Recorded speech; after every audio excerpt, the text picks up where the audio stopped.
I love sending Kym pictures because she gets irritated. Whatever irritates Kym, I like to do. Funny mamas. So, Now that was like I had like a son. Two funny mamas. Hey there, I'm Dawn Lewis. And I'm David A. Arnold. Yes, I am Dawn Lewis. And I just popped by my sister girlfriend's Kym Whitley's house. And who did I find? Miss Sherri Shepherd. And they are doing their show. That's right. Two funny mamas. And we came in here to I came to get some oatmeal. What's your name? I already introduced myself. No, you didn't. I did. She said David Arnold. Why you not? This is why. Pull your mask over your nose. Sherri is going to probably replace Kym with Dawn. So look for that change. You can read my mind. Two Funny Mamas, one of the hottest podcasts going right now. You guys need to check it out, download it, and tell your friends about it. And check it out. More people will pop by. Who knows? I know. Never know who's going to pop by and what's going to happen. Two Funny Mamas. This is great. That's the two. 1, 2. 1, 2. Funny Mamas. So I'm not going to do it. I got to wait. We just got to wait until and once the pandemic and the world opens up, then I'll go back out on tour and start working on my jokes. Right now it's March. Depending on what it looks like in March will make a difference whether or not I push it to June. And You know what? I don't know what it is, but I've gotten okay waiting because I know what it's going to be. Too. But I'm concerned. I don't want to go out and do my same raggedy jokes, but I have nothing. I probably have more stuff now, but it's so hard. Like I have a virtual show coming up for the Black Nurses Association, probably in a couple weeks. Oh yeah. I have not done stand-up since DC last year in February. I think February 7th was the last day I was on stage. That's right. I remember that. Remember that at the DC? Yeah, you did the DC. You did the tavern, the one that I did, right? Yes, the tavern. Yes. I loved it. That was my last show, and for some reason, why do I remember? I guess we were hearing about it. I was like, "Don't touch me. We can't have people near me or whatever." We were hearing rumors, I guess, of it. Because I remember taking pictures of people, but let's keep them at a distance. Yes. But my fear is this. Number one is I haven't told any of those jokes since. My memory and just being able to entertain these women without an audience. How do you do that? Like we're talking now, we're laughing because we know each other. But how do you sit there and talk to the screen? You know what? For me, when I've done them, and I did, that was another show. I did some kind of virtual show where you perform for these screens. That was the third show that I did. But my Instagram and my Facebook, I do a lot of ranting in my computer, so for me, it's kind of natural. It doesn't, this is the thing. When you've been doing it long enough, you know what's funny. You know it's like when I, as a comedian, it's like when we would showcase for the industry and they would be there and they wouldn't be laughing and that used to bother you. But then after you've been doing it long enough, you realize that they're just soulless, comedicless asses, most of them. You know what I'm saying? So like fuck you. You ain't got to laugh. You ain't going to come in here with your tight ass suit on and not laugh because you're trying to look and see if. And then you get to a point where you be so confident in your material that you can do it and get no laughter and still keep that energy. Because it's funny. I've done it 472,000 times and I've gotten a laugh every time. Why would I think that I'm not getting a laugh now? So that's what you got to kind of remember when you go to do these virtual shows. Because they asked me when I did one for Jack, they were like, do you want us to tap the audience in so you can hear them? And I was like, no, I don't want to hear none of that. I don't want to hear nothing. I just want to hear me and I just go. And I just go. And I was supposed to do 15 minutes. Well, that's what I'm going to do. I got to do 10. So I want to make sure I talk to you this week. That's easy. Is it? And get your blessing and get some notes from you. And you're developing your own show with Lena Waithe and Kevin Hart, two big heavyweights about your life that we watch on video every day. We live vicariously through you, and truly am so proud. And I'm so excited to see where the success of both of these shows, that even if you had Rihanna as your wife, I'm still excited. I would be excited too. I ain't gonna lie to you. I know you I don't would. see the problem with it. % be excited. But let me tell you who gonna stop Rihanna from being your wife. A woman named Julie Arnold. That's when Julie Arnold would be calling the network going, I need to have a Zoom meeting. So funny. You know what's so funny? I think we at that place too now where she like, listen, do whatever you gotta do. If Rihanna want to run off with you, then go. Gone. See if she like picking up your nasty drawers. Yeah, see if she like, see how long she take you being who you are. That's what we both remind each other every time we think we want to leave. We remind each other who the other person is. I say, go on out there, Julie. Go see if you can do that kind of you know what you do out there like you do in here. They ain't having it like that in these streets. You got to come with it. You got to put in time. If you going out, there ain't no little 3 minutes, hurry up so I can go to sleep. Ain't none of that out in the streets. No. So you and tell Julie I co-sign on that. You can't look at out in these streets today. You can't look at no man and go, I don't do that. I don't do that. No. Then you need to go on back where you came from, if that's what's happening. And tell Julie, especially at this age, I'm very excited. At this age, you got to have all the selling points you can get on this car. That you ain't. Woo! Exactly. Yeah, because now you selling a car different. Now listen, that left back window don't go up like it used to, but I can get it up. I know somebody who knows somebody. Still get you there. I literally am selling my Mercedes. Yeah, that's the bottom line to get you from A to B. I sell my Mercedes, David, to men now. I'm like, this is a classic right here. Now, you can't ride it all over the place. But when you want to go somewhere special and have people go, it's a Sunday only and you can go to church. Now, the windows may roll down slow, but you look like you got swag when they roll. You may hear a couple bumps under the hood. That's a great bit. You got it. Really? Okay, which I don't know. I just asked David. That's a great bit. You need to do that. On stage? Okay, I will do it. Thank you, David. Very good. Yeah. Well, Chris, people don't know, and I want people to know. This is why I love Hey David Arnold, because this is the worst time to get a David Arnold because he's rich now, because he's successful and he got heat on him, because everybody in Hollywood knows David Arnold's name. This is why it's he knows it too. He's cute and he knows it. Right? Yeah. Okay. You always want the unassuming person. Yeah. David Arnold revels in the term narcissistic. He grins like a donkey when you call him that. And this is why it's such a bad time to know David Arnold, because you can't get help like you used to do. When David Arnold was broke and he was unhappy, he was willing to help everybody. Now you ask David Arnold. I sent a text to David Arnold yesterday in the hope, because I need somebody to help me with my jokes and write it. So I sent a text. I didn't say, David, can you help me? I sent a text and I said, David, I'm trying to get my material together. If you know somebody you can refer me to. And he was like, well, what you need to do is if you see a comic that you like, just go and find one. And I'm sitting here going, well, I really need you, David, because that's what you do. And I said, well, I'm trying to do this. And I'm hoping that the name Sherri Shepherd would resonate. You know what's so funny? What's funny, David? What's funny? This is what's funny. Everything you're saying is true. I'm not gonna lie, I didn't think either of you would be a damn thing without me, but you've done it. Congratulations on 100 episodes. Two funny mamas. Love y'all.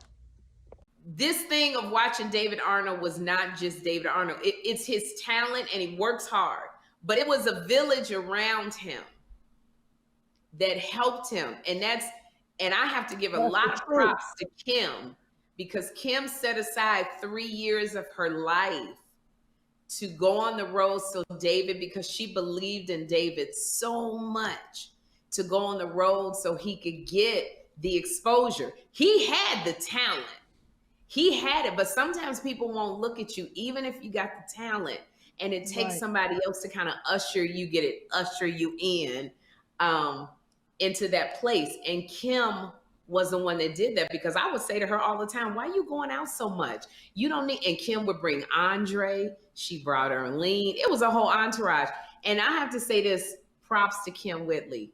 She didn't make that much money because she had to dole it out to so many people. She had to pay everybody. She split it with David. She gave some to Andre. She was paying for everybody's airfare, and it was a big entourage. But Kym is one of those type of people who, if she believes in you, she will support you. Sometimes to the detriment of who she is. And she was exhausted all the time, but she wanted David to get out there. And so to see David, I watched his special and it was really good. But to see and Kym even came in a snowstorm to support David Arnold when he shot that special. Me, I called David and I was like, look here, it's a snowstorm and I'm not dying. So I'm not coming. I'm going back to LA. He was like, really? I need your support. I was like, Kym gonna be there. Kym got a motel, came in a snowstorm to support David Arnold, her friend. And to see where David Arnold is now versus where he was, it really truly is you work hard and the money will come. But it was very good. But Kym, the entire time I watched it. The money ain't come this way. The money ain't came this way. I can tell by the look on Kym's face. Because she wanted to produce her on this special. Netflix heard Kym Whitley and it was like, no, she gonna be too bossy. No, I'm not saying that. But when I watched the special that was so good, I just thought about Kym Whitley. And I thought about how Kym would go first. Because normally Kym is the headliner. Because David was very strong. And Kym wanted David to just get his props. And he's getting his props. But that's something that you did for David. And I told him, I said, I'm the Diana Ross, you Michael Jackson. So I'm gonna introduce you. So I will go up first. And everybody's like, why are you going first? And I tell people, I said, I'm going up first tonight. I said, because I got to introduce you to this man. I've got to tell you who he is. So that's why we did it like that. I said, and I'll be back with him. And that's what we did every night. I would go up and then I would tell a story. And I said, I'm introducing you. And David would open up and say, I know y'all looking at me and you don't know who I am. You don't think I'm gonna be funny. And that was every night. Now he sells out. And he sells out. He's on billboards in Times Square. Yep. You know, the one thing I would say about David is any given night, 7 days a week, you'll see David Arnold at a comedy club. Yep. So it's not just, he can't say, Kym is not going to back somebody who don't work hard. And David Arnold is always working on his craft. That's the thing I got to give him. It's a little bit easier when it's different for Kym and I, because we're single mothers, to go out and do it at that level. Because David has his wife, Julie, who's the backbone.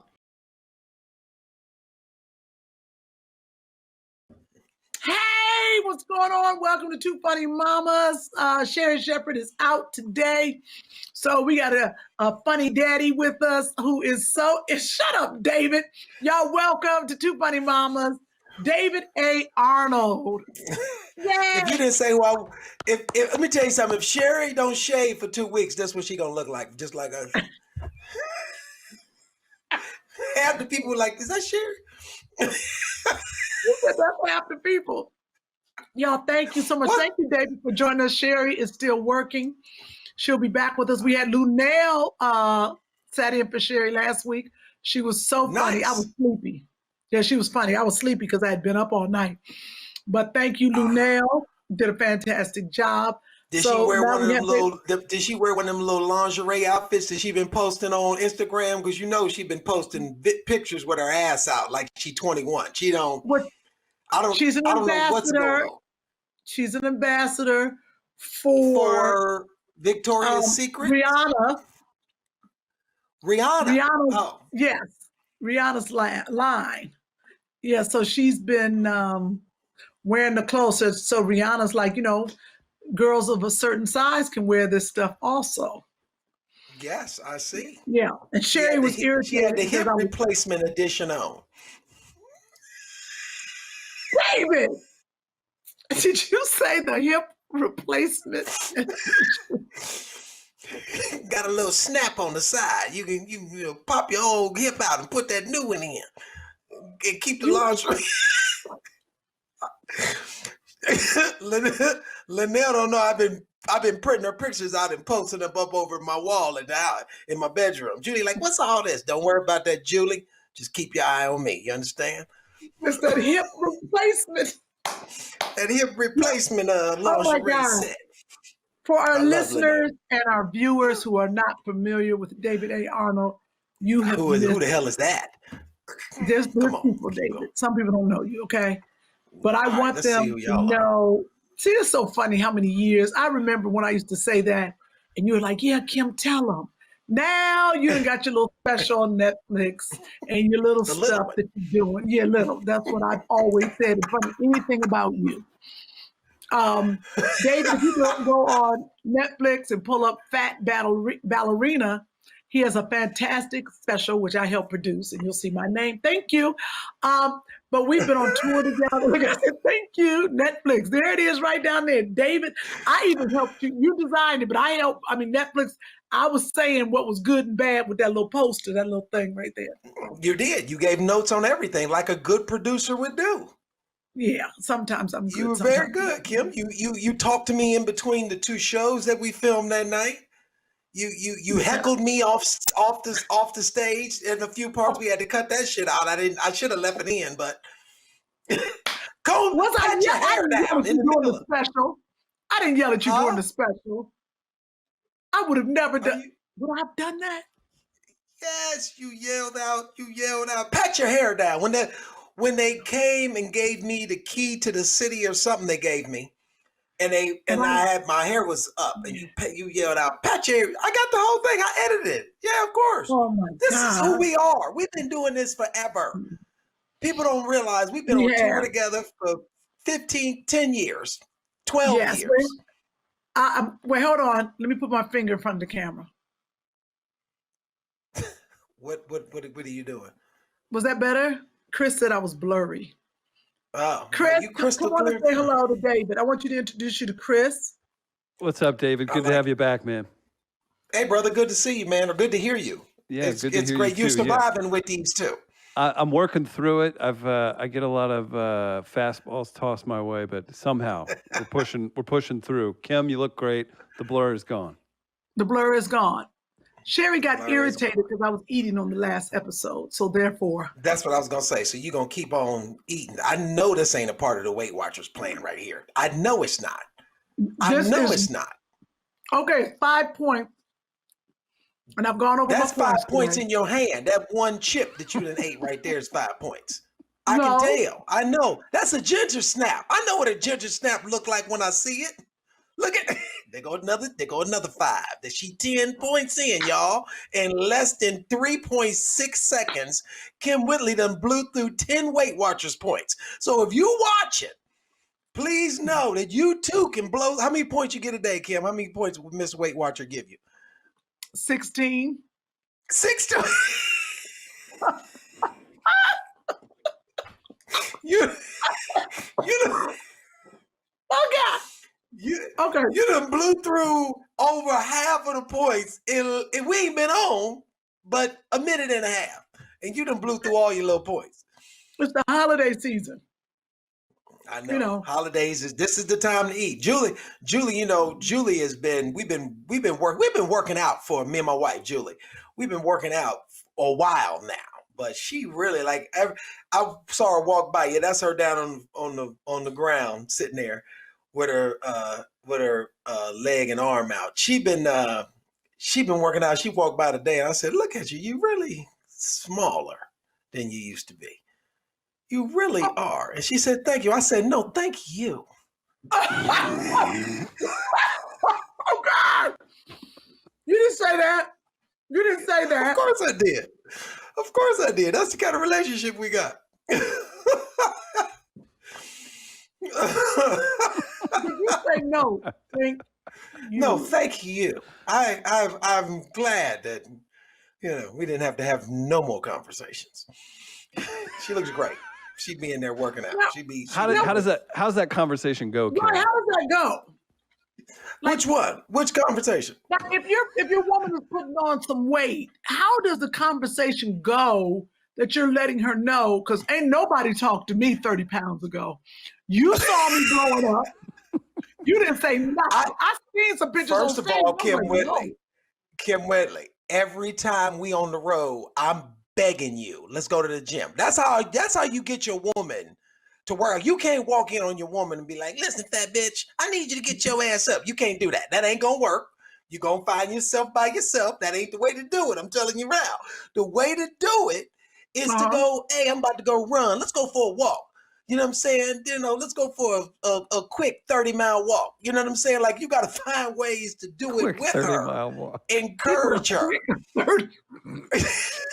He snuck that in. That's what you say, Chris. You tell them it's going to be around the block. And then when they look up 6 hours later and they still walking.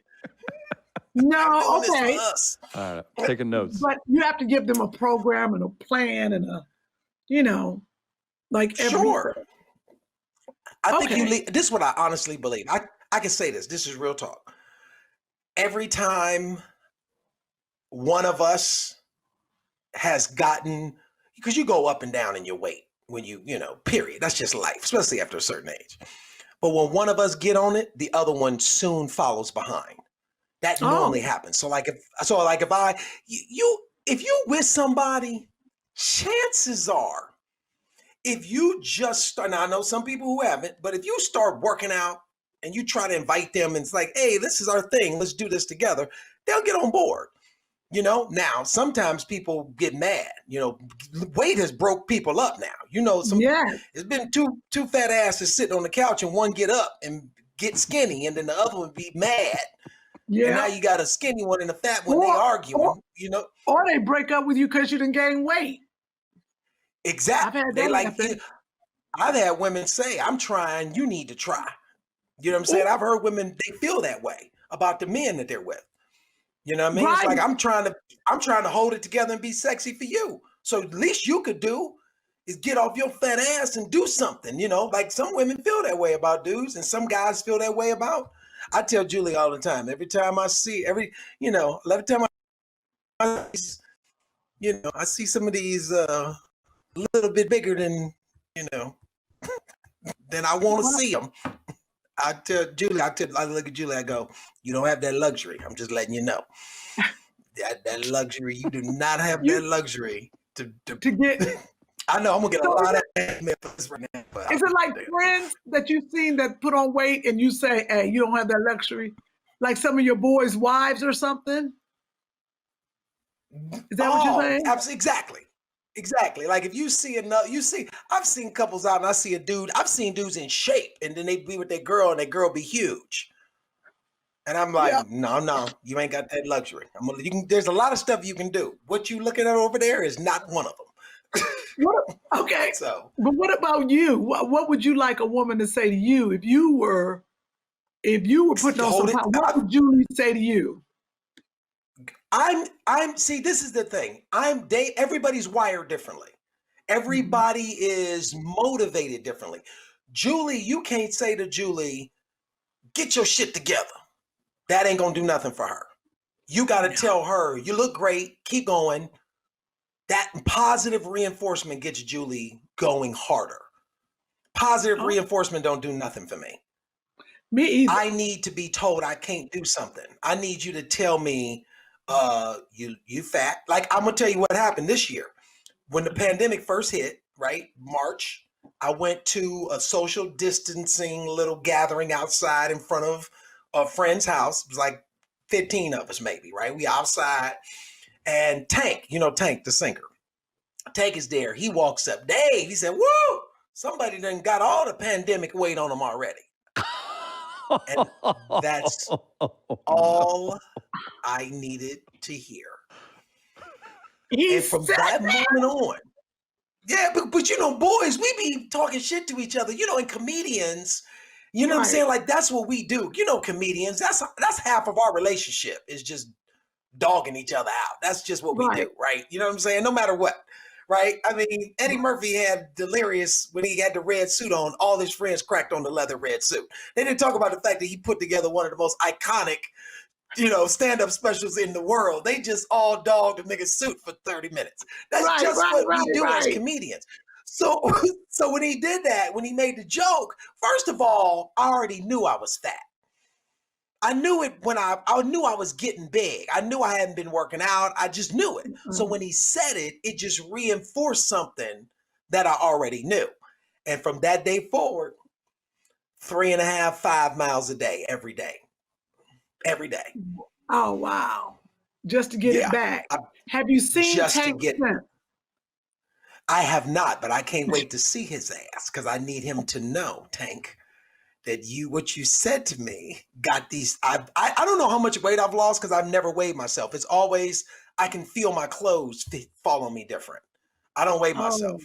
Right. I need to weigh myself. I can look in the mirror and go, no, that ain't it, and just keep going. Right. I picked up a couple pounds, so I need to weigh myself because everything of mine has elastic in it. Kym, you look great. Thank you, but I could do better. You look great. You really look great. Like I didn't know in the beginning that you were doing the Weight Watchers thing, and then I saw like some pictures, and I looked twice. I was like, why Kym's head look not as big as it used to be? And I started staring at the picture. I was like, something wrong. And why is your head not? You saying my head lost weight? Is that Kym, what you said? That's what I was shocked at, because most of the time people's heads stay the same size. And their body get little, but they have that big ass head still. But your head seemed to have gone down with the rest of your body. Yeah, it's like a WW infomercial for head weight loss. It is for head weight and feet. My feet got smaller. Oh, well, no, thank you still walking on them 15s. Don't you lie to these people. Shut up, David. Shut your mouth. You got a man for me now? Look, Kym, we done been through this now. We done seen you destroy enough souls. I can't continue to be a part of this. Nah, listen, I can't. I guarantee you, if you pan that camera to the left 2 feet or to the right 2 feet, Kym got some dude standing over there dusting. Somebody over there out of frame dusting. He vacuuming quietly. Somebody in the kitchen making breakfast. And it's dinner time. I want you to know it's dinner time. He making breakfast for tomorrow. I'm telling you, I know what's going on over there. Chris, don't listen to him, Chris. I would never do that to you. Now, you were, to me, thank you. I appreciate that. And that's what everybody tells themselves, too. Is, oh, that'll never happen to me. And then you're over there, and Harold looks over to you, and he's like, yes, I thought the same thing in 2004. Exactly. Everybody walk in Kym's house with big plans. She's already baiting me. Me and Kym about to create a show. Oh, is that right? Is that what this live show stuff is, David? This stuff in St. Louis? I got a venue. She's got me. I got a venue. She's like, Sherri, just go along with this. Just go along with it. Next time I see you, Chris, you're going to be in a jumper in her garage organizing boxes. Don't let it happen, Chris. A jumper? He's going to be in a jumper, David. I don't know why she put him in jumpers. That's in case they try to run off. She can describe him easy to the cops. She has her own private security force that goes around the grounds. Yeah, God. David, exactly. Oh my God. You are crazy, David. David, tell everybody what your Instagram is so people can follow you. And the reason why I say follow, because David has created this thing with his family, which is fun to watch, clean family fun. And he puts them up on Instagram. He started how many years ago? A year ago? 2 years ago? 2.5. 2 years ago. 2.5. Mm-hmm. And you just have skyrocketed, and it's very fun. So your Instagram is The David A. Arnold. And why does it have to be great, they'll put it up there. Huh? Because there was a David Arnold. And if you Google David Arnold, you'll get the white man who does the soundtrack for James Bond. So that's why.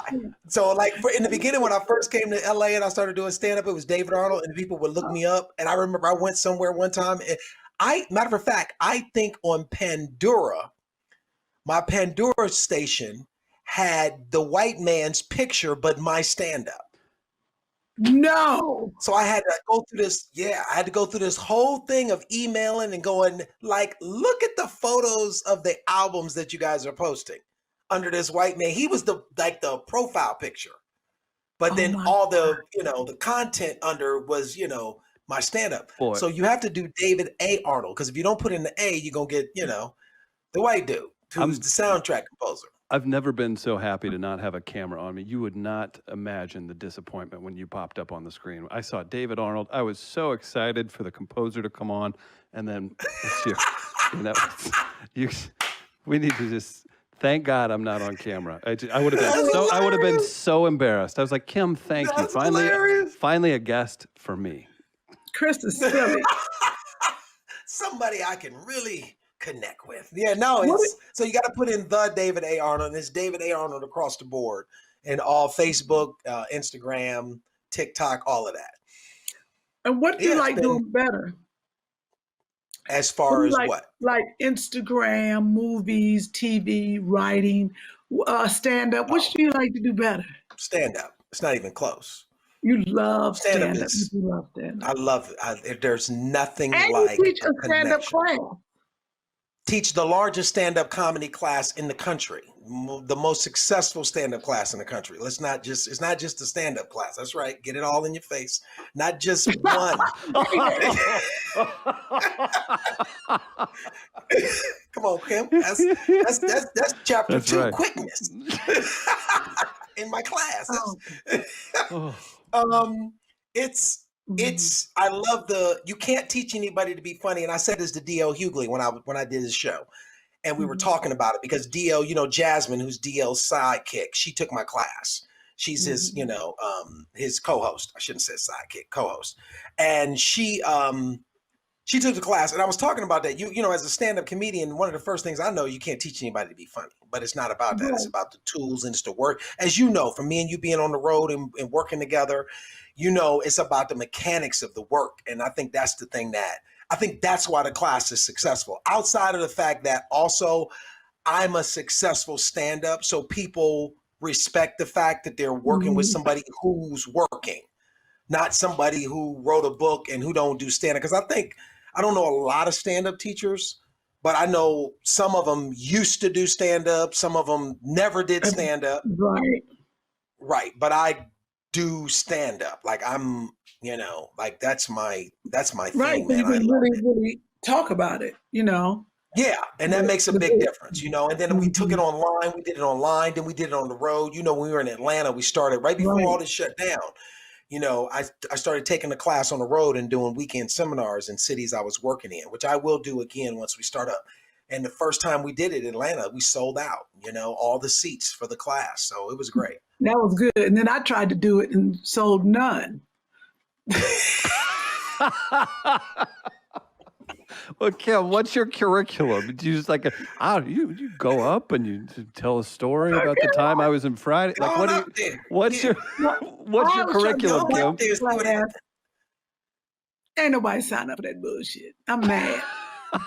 David sold out. But you know what's so funny though? In the beginning, but that, like everything, that's how everything started. When I first started doing my stand-up class, 12 years ago? I might have had, 5 people maybe came. You know what I'm saying? But now we got 300 plus people on our waiting list. Like when my assistant announces that we're taking deposits for the next class, like honestly, because we have a master email list that we just blast out to all 300 plus people that have asked to be put on the waiting list. Every time she does it, I think the last one we did, it filled up, and I only do I do 20 spots now. I started only doing 10. I do 20. Right. 27 minutes, they was gone, all 20 spots. Wow. Now, are you able to do that now because you're writing and working? How are you able to teach? Well, I don't do it now, not because I'm writing and working, but because there's a part of my class is going and getting on stage. Oh, you got to go out and get on stage so we can talk. Ain't no stages right now. I was going to take over for you. Huh? There's 15 points right there, ladies and gentlemen. Let's keep it moving. I'm gonna start. This is my last one. I don't think there's that many comics that could do that, David. That your brain has to work. You're a writer and a showrunner and everything else. That has to be. That's not normal because I know folks that do it, and I know some funny, probably not to your level as far as like a teaching class goes, but I think that speaks to how your brain works too. Like I would not put most comics in charge of teaching other people how to do it. When it works. Somebody said that. Somebody, what'd you say, Kym? I said when his brain works. That was a lie. When I shut it off, I shut it down. When my wife says, "Why you just sitting there with that look on your face?" That's what she mean when I didn't shut my brain down. I'm all the way off. No, I think a lot of people have said that. A lot of people say, when you write, you can't teach anybody. You got to love it too, man. You got to really. I think the class really works because I never did it for money. It was always done out of how much I love stand up. I love talking about stand up. I love watching people find it. I love watching a comedian be on stage bombing week after week and then finding it. Kym Whitley. Let me tell you something. Tell him. Kym Whitley. Let me tell you about Kym Whitley. Kym Whitley. Gather round. Grab your snacks and your little ginger snaps and gather around. Listen. I remember I saw Kym Whitley, it was many years ago, and I said, Kym, listen, you don't have to continue to strip. You have a better future. Shut up! I was. I saw her on the pole. I was at a dirty club downtown. It was a club where I didn't know you were. I didn't know you were a missionary as well. Oh my God. Yes, I said, Kym, I was next door dropping off some cans for the mission, and I noticed through the window I saw you on stage stripping, and I said, this girl who's greasing this pole with Crisco, it's no need to be up here doing this. I said, I've seen you on stage. You're funny, and I will say this: Kym Whitley, and I mean this seriously, is probably one of the funniest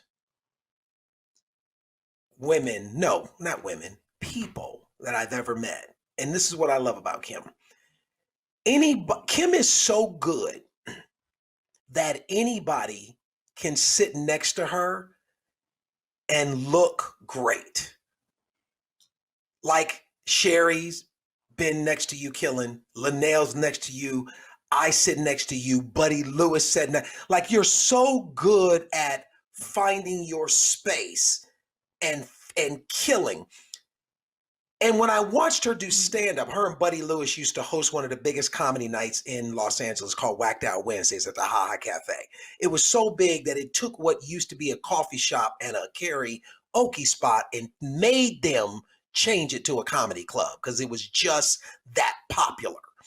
And I remember going there and I remember watching, and I just remember I was brand new at the time. And I remember watching Kym and I just was like, this girl is really funny.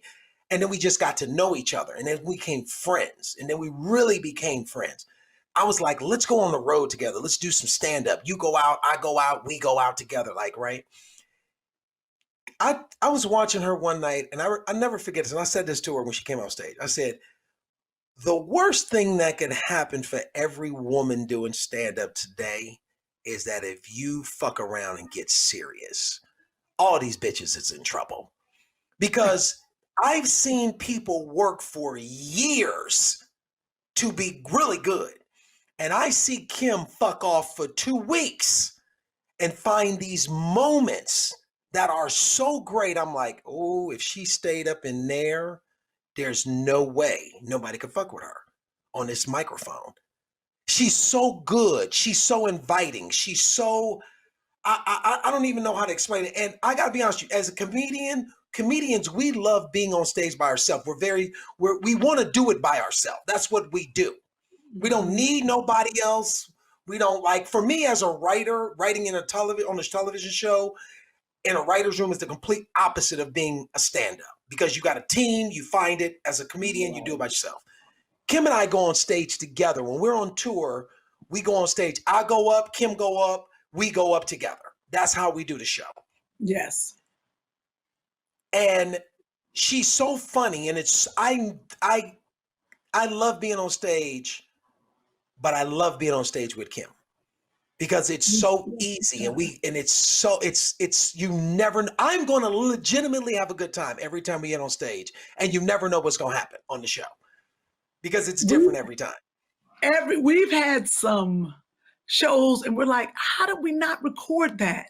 And then we go back up to another city and we're like, let's do what we did in the last city. We're like, you remember? I was like, no, we just. Because it's organic. It's in the moment. And it works. In the moment, having fun. So, and since it's so organic and we have fun and you've been so honest, I feel like I need to share something with you that I've been hiding. I didn't want you to know. I didn't want you to know this. Here comes the But bullshit. while you were talking, because I didn't want you to see me eat another ginger snap, I broke them up in itty bitty pieces. And I was sneaking them ever so slightly in my mouth while you were talking. Damn it, Kym. She done broke them down into 1/4 points. A quarter point now.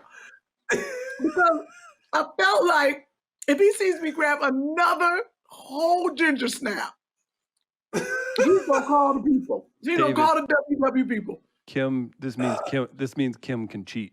That's what that tells me. Yes, she's fantastic. Mm-hmm. Oh my God, she's fantastic. I do know how to cheat, but I would never cheat on you, Chris. Thank you, Kym. Oh, David, that was so kind of you and so nice of you. And to hear that coming from you. And I know you did, because I have grown because of you, and I have learned to love stand-up. I mean, I've enjoyed it, but you every night it was, come on, Kym. And I was like, oh God. Yeah. So you have shown me how much fun and how easy it is, even though I'm afraid every time I go out. Have you done any stand-up while we've been in this pandemic? I've done 3 shows. I did Kevin Hart's Laugh Out Loud for the Montreal Comedy Festival. We filmed it outside in the parking lot of his production office. We filmed that. It was very well done. Social distance. The audience is set apart in a beautiful stage. It was great. They only had it posted live for like 48 hours on the Montreal Comedy Festival website. Oh, I did that. I did a show for a comedian named Kev on Stage, who has found and does this outside social distancing thing too, where they only let like 20 audience members come. It's like 10 couples, and they're set apart. And you're on the stage, they switch the mics out, everybody has on, you have to get COVID tested before you go in the back to where they film it. You know what I mean? Like it's super. And I did that with him, which was fantastic. And I did another show. I can't remember. Oh, wait, maybe that's it. That might be it. No, wait, yeah, that's it. I think that's it. So, so you've had a chance. I have done no stand-up. Have you done any virtual stand-up? Yes, I did something for Jack and Jill. I did something for another company. I can't remember who. I don't know. And I think I have another one pending, or I have some offers of something to people pending. I've done them. Honestly, I have not. And I'm not gonna say I haven't missed stand-up, because every time I step in, these 2 times I did it, I was like, oh my God. Like I miss it so much. Like when you're standing in the back of the room and you're watching the comedians work, you're like, oh God, I got to be a part of this. Like I miss this, I drove to Hollywood one night with my daughter. Me and Anna Grace were in the car, and I was like, let's just leave, because we're not doing nothing. So I was like, just get in the car and go. Right. We got in the car, and I took her down to Hollywood Boulevard, and I wanted to show her the Laugh Factory and the Comedy Store. And I went and showed her where my name is on the wall at the Comedy Store, and I showed her where my picture is on the wall at the Laugh Factory. And she was just blown away by that. And that's what I missed. To the county jail, but go ahead. Yeah, but if you want to see Mama's picture. No, so I miss it. So like when I go in those spaces, I miss it, but I haven't done it, consistently, because it's just not. And I have dates that are booked in March. I think you and I even have a date sometime April or something.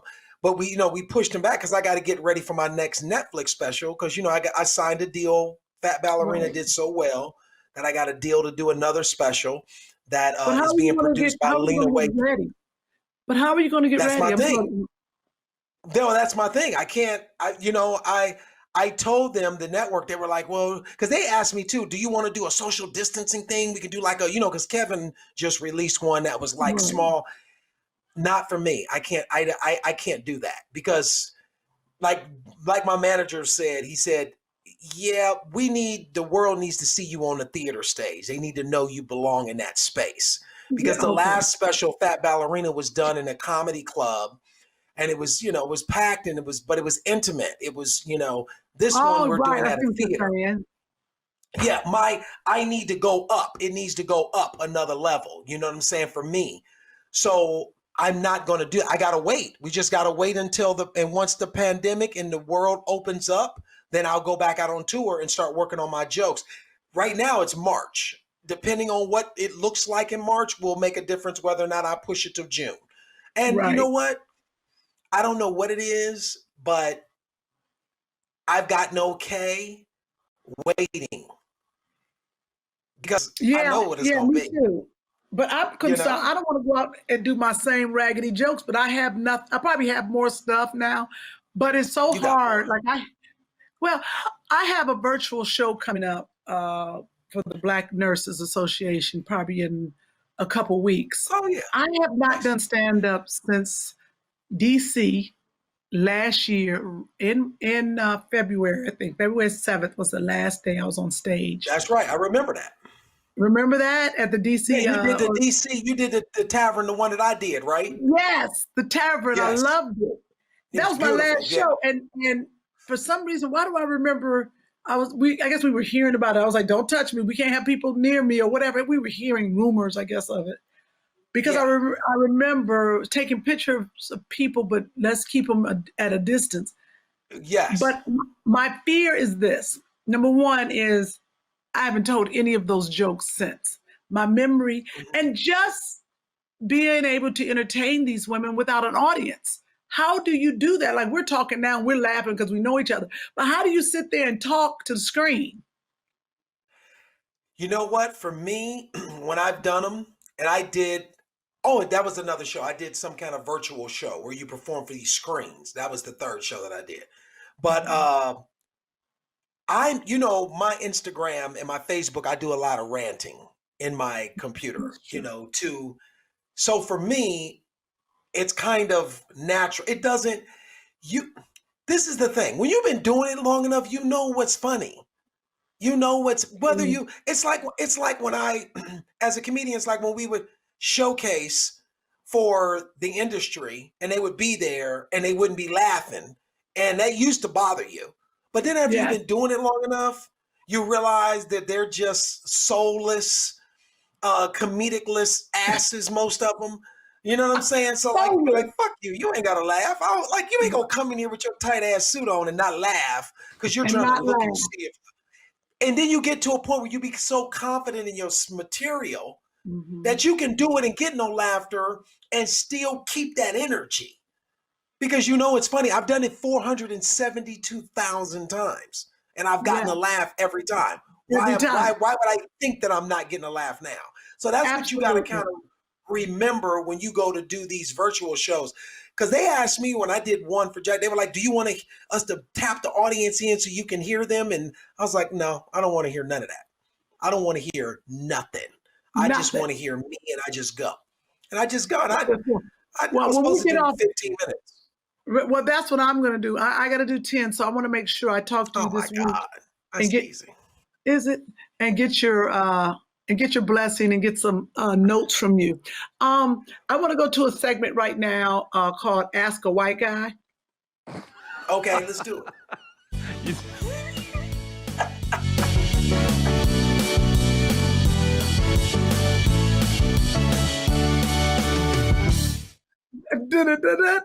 Yeah. All right. Welcome to Ask a White Guy. Thank you to Sounds of Noel for the jingle. Appreciate you. So since we have our resident white guy, Chris, what is something you think white people should back off in 2021? Oh, what do I think? Man, top of my head, TikTok dances, like let's take a step back. That's not really our lane so much, and we've pushed in a little hard on the dances off the top of my head. I'll throw that in. It's just I don't use the app much. David, you're probably a huge hit on something like TikTok, but yeah, we not could because of the dancing. Though, I can tell you that. Right. I believe that. Let's leave that to our black brothers and sisters. I think let's back off on the TikTok dances. But let me ask you a question, though, Chris. You say that, but as somebody who is on TikTok, like these white people be on here dancing. Now, one of the biggest stars on TikTok is D'Amelio, I think is her last name. She's like 62 million followers, and she is a little white girl that's like 15 years old. That's incredible. And she's murdering. So I don't know if this is a white thing or if it's a generational thing. Wait a minute. Joshua, I need to get the dance shoes. I gotta get my phone. Finally. You'll never have to do stand-up again, Kym. Right. Got your TikTok star in the other room. Yeah, she's ready. He's ready. She's Charlie D'Amelio. Here she go, right here. As soon as I put her up, that's her right there. She got 62 million. That's her right there dancing. This is the girl. This is her. Oh, she's the biggest thing on TikTok. She's the biggest thing. I'm gonna tell you how many she got right now. I hope she got 104 million. Sorry. What? Just for dancing? She's got 104 million. And look. Yeah, let me see. I can't. I'm not good at finding mine. You're a little goofy. Black Lives Matter. Yeah. Oh, wow. Little white girl. Wow. 104 million. Well, Black Lives Matter. Yes. Her little dance. These dances 25 million, 50 million views. She's out of control. I can do that. So, yeah, you can't keep doing it every day. Next thing you know, everybody be doing the Whitley. Right. The Whitley gets some people in trouble. I like that. Doing the Whitley. I like that. That's right. What were you saying, Chris? What's that about? Chris answered about the white people. Yeah, I was just saying. Yeah, I've been proven wrong. Like maybe we'll leave the gates open on that, but I think that's for you all to decide if we get to keep in that lane. So that's what we'll think about. There's other things, but we don't have to talk about it now. No, that's why the question's been raised. What are you two's opinion? Where's Whitey need to back out of in 2021? Oh. Yeah. Kym's like, we don't have time for a 3-hour podcast. Where should we start? You know what? Well, I'm glad you asked, Chris. Let me see. David, he drops the scroll. David got a hole. Oh, yeah. Stay out of all. I don't like when the white people try to sound black, if there is a thing of sounding black, but with a little, in it. And that drives me. Unless they were raised with black people in that neighborhood, then okay. Then I understand. That's a weird thing to do. What? It's a weird thing. What'd you say? If they were raised in a black neighborhood, leave the acting black and trying to be black alone. Unless you were raised in the black neighborhood, just like if you were raised in London, you'd have a London accent. If you're raised in the black neighborhood, you're going to have a little black, accent. Right. But I don't know how are you supposed to know? Not every black neighborhood's going to have an accent either. So I find that most of the people that are going to be pushing that are, it's, you're trying to fit in and you don't really know how to do it. Or you're just worthless.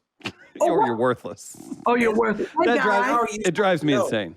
Yeah, that's a good one. I love this question. Just random question. What kind of underwear do you have on? Okay, that's not appropriate. That was for a text, I think. You were doing voice to text. Was that meant just for me or was that for David? What was this? It is Ask a White Guy. What kind of underwear do you wear, Chris? Boxer briefs. There you go. See, you got. What is a boxer brief? Are they the same? I don't understand that. It's a boxer and a brief. It's like it's good. It's controlling. David. Yes. See, David gets it. David's probably. You got to keep it. You got to keep it contained. So they're tight boxers. Yes. Boxers is just. It's. There's support. There's support. Your pants down, and we saw nothing. It was pretty empty. Because I don't want to shut this whole goddamn internet down, Kym Whitley. David, you understand? I could have seen one you move to the left, and it'll disable this little bullshit ass podcast immediately. David, it looked like a vagina. It looked like a vagina. I'm not saying nothing. Oh. It's kind of flat. It's kind of flat. You the one that stood up. You gotta be pretty bold to just stand up in front of the camera and show your midsection. Man. Show all of it. This show has begun. It's really in the last few weeks we've got a lot of good dong coverage. So thank you for keeping that going. Chris wore a pair of pants, David. You gonna show the picture, Chris? No, we're good. We don't need to show it for a third. David. Chris didn't even realize he sends me a picture, me and Sherri, a picture of him out with this band, right?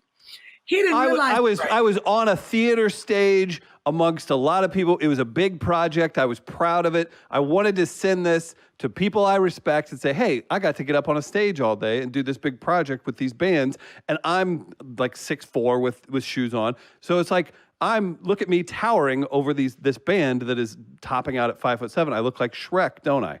And then I come back, first of all, they were mustard colored pants. So it was like an arrow and a beacon of look at me. They're kind of tight.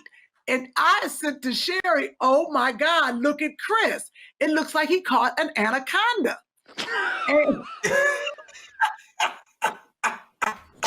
this is going to be a new segment.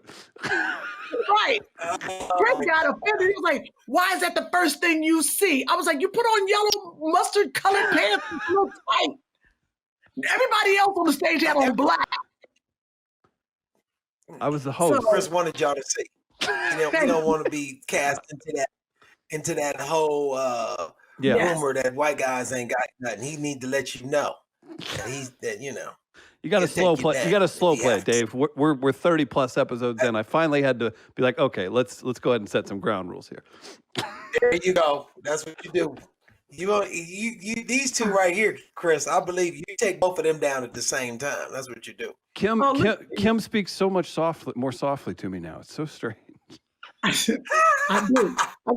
David, I got a little respect for him. Saw them orange mustards. You didn't know what to do.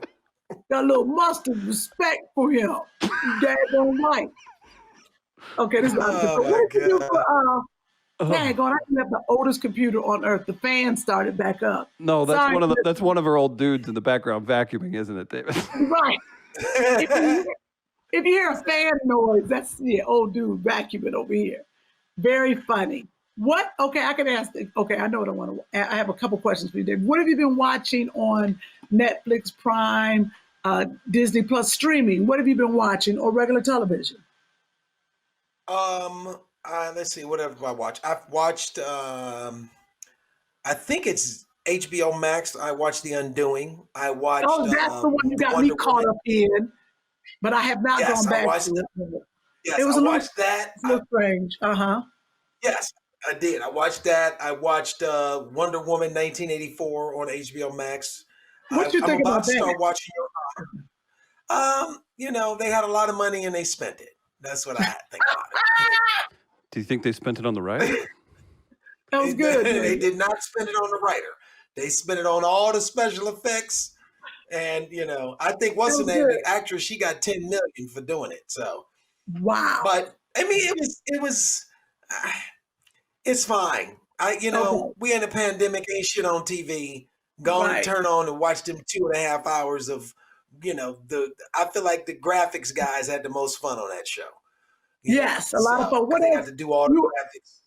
I ain't impressed with Wonder. I ain't gonna lie to you. I ain't impressed with Wonder Woman's little skills. She ain't got the little lasso rope. You can only do so much with that damn rope. You know what I mean? Like, okay, I done seen you lasso a few people up, but Did you both watch it?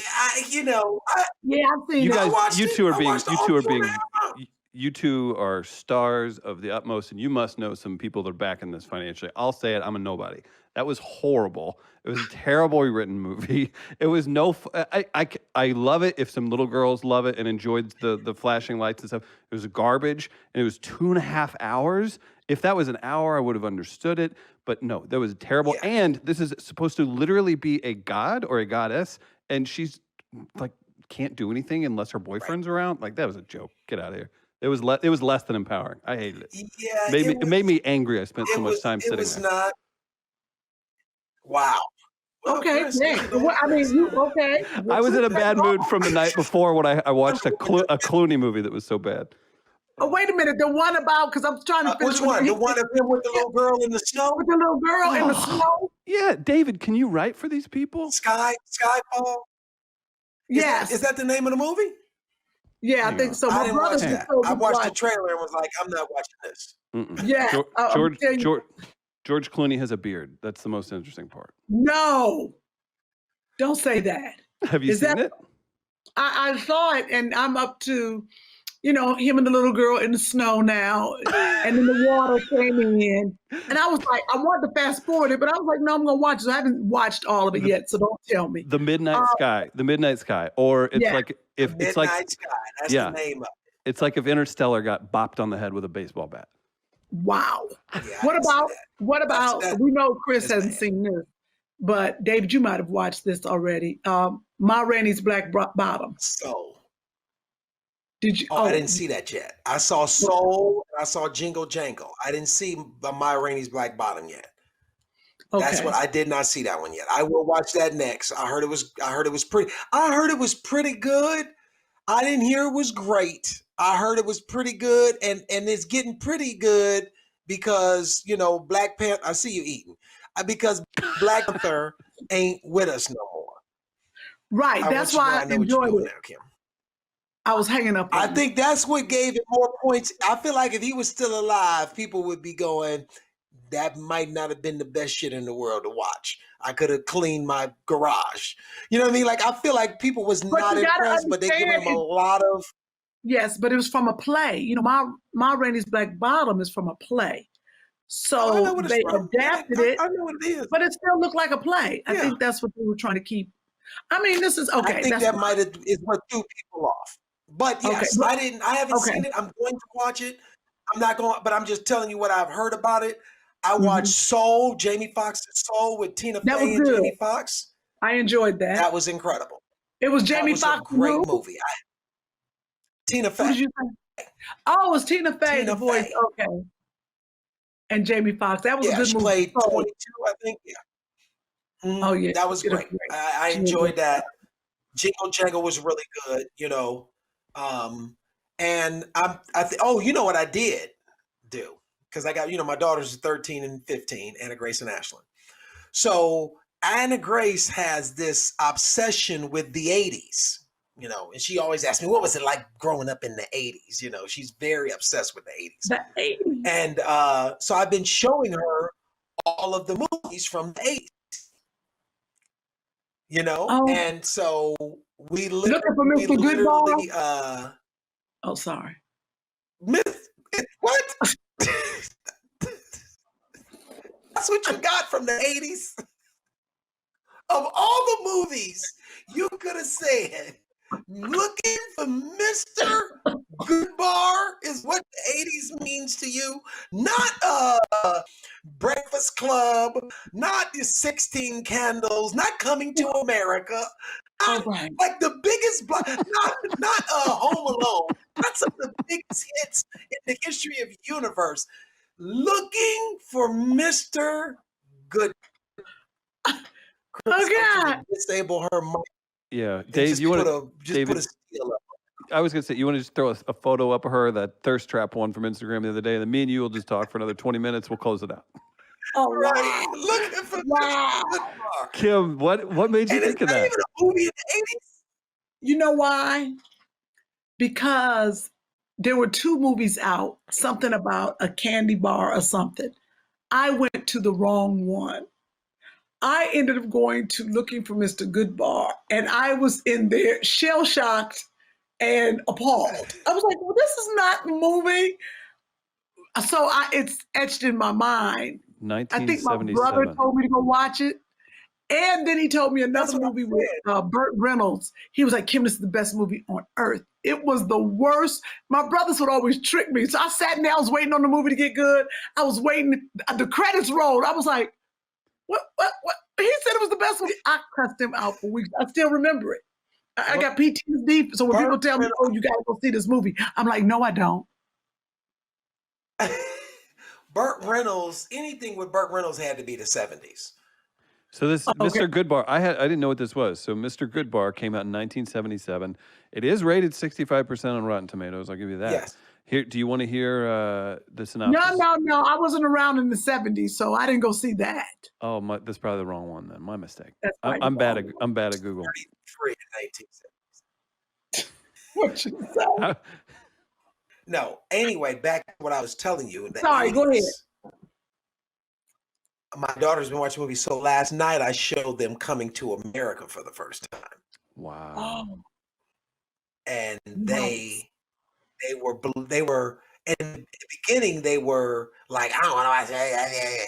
And by 3 minutes in, 5 minutes in, they were like, yes. I'm trying to tell you. When they saw Eddie Murphy in that barbershop doing all them characters. Oh, man. You know, like that. Yes. So she's been watching all the 80s, Breakfast Club, you know, I'm showing her all of the big, you know, the iconic movies that, you know, from the past. And that's what we've been doing. That's what we do every weekend here in the pandemic. We have a family movie night, and we go back and forth. They show us a movie that they like, and then we show them one that, you know. Oh, I love that. That's see a that. great So idea. we show them, you know. Yeah. So we all sit there, we have movie night. That's a good idea. It's been great. You know. Oh my God. There's so many things that I want to talk to you about, but I'm not sure at what time we're at, Chris. Oh, let me check real quick. Key, what time we got to do comments from our viewers and listeners. Oh, we got to do some promotions, you know. Key, how far in are we? We are at 55 minutes, something like that. I don't know what this is. That makes sense. Yeah, 54 minutes? 40, yeah, you got a little time. We got comments to get to. What do you got? That's crazy. Huh? What are you watching, David? You just asked him that. No. Really. Oh, right now. I'm reading. Smart ass, Chris. I'm trying to bring Mean Kim out. It's not worth it. Oh, no, it ain't worth it. You don't want to see Mean Kim. Mm-mm. Well, I'll get those whips and chains out on you. Then what? Oh no. Oh, went too far. Look at it's so funny right here. What are your questions that you wrote about kids finding success in the 80s? And does it say that? Yeah, it's just, No. So David, do you think there's a better path to success for kid stars than there was in the 80s? Look at that question. That was good. We just got finished talking about the 80s. Well, you have a unique person like David, and his kids are getting involved in everything. She came in here 9 times. Like what I'm doing don't mean shit. Julie, text me, come here. Like what I'm doing is not important. Like I'm pretending. Julie, he's working for real. Julie, I ate 17 points right What's here. up, Chris? You got people at your house? Chris Spencer's birthday. Yeah, no, it's Chris Spencer's birthday. You know, it's his birthday. And Chris y'all ain't got no mask on? Yeah. Too Funny Y'all Mamas. don't have a mask on? No.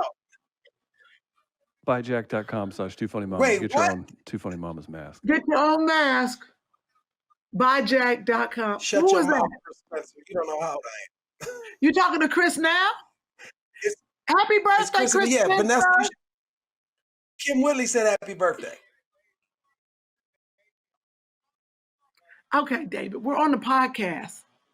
This is live. He doesn't care. I'm telling Sherri on you. I am so sick of them and they sexy ass life. Get off the camera.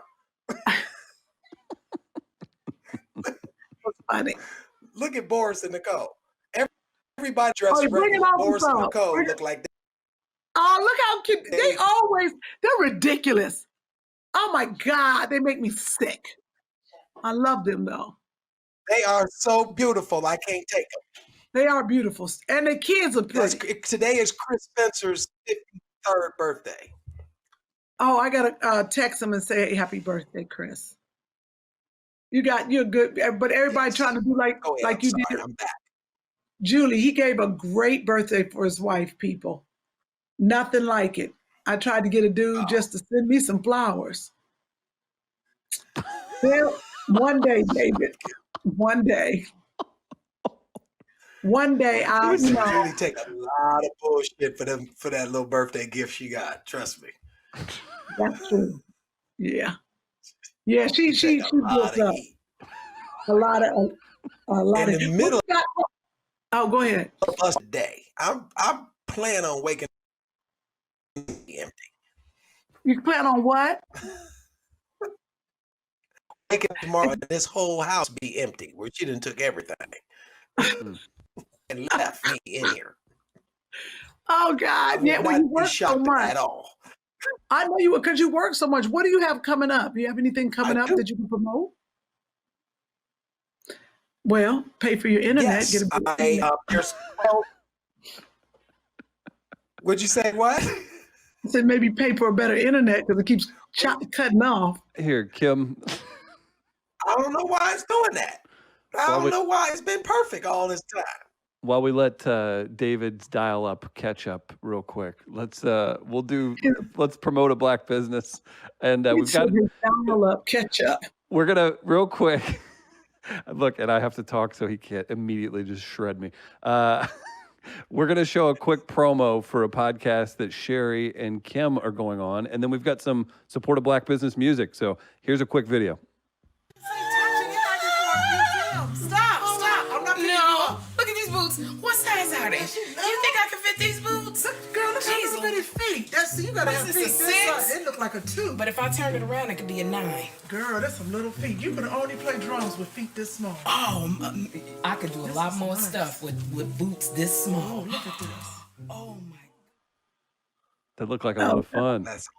That was fun. Sheila E's show on YouTube. Make sure you check it out. Go to YouTube and type in Sheila E. Me and Sherri were on there trying to take things from her. It was a lot of fun. Now, our black business this week is one davidarnold.com. That's where you should go. You can get t-shirts, check out all kinds of different gear, have fun. You can ogle David's photos from over the years. And I did see that Rodney Perry special there. Love Rodney. He's so funny, so nice. But yeah, we've got t-shirts. I think we have a picture. What's the t-shirt say? What's that? Pronounce that? God damn. Go get your t-shirt. That's what life do to you sometimes. I feel it in my bones, man. davidarnold.com for our black business this week. Support them. Yay. So dope. Oh my goodness. Okay, so what were you saying, Dave? You had some things you wanted to promote. What's coming up for you? Well, I'm currently producing and writing a show on Nickelodeon called Side Hustle that is airing now. It's a very funny show created by Dave Malkoff. And I'm also creating another show that I'm myself Nickelodeon as well called That Girl Layla. It's this little rapper that's on Instagram. She's out of Houston. She has like 1.7 million followers. She's about 11, 12 years old, full of personality.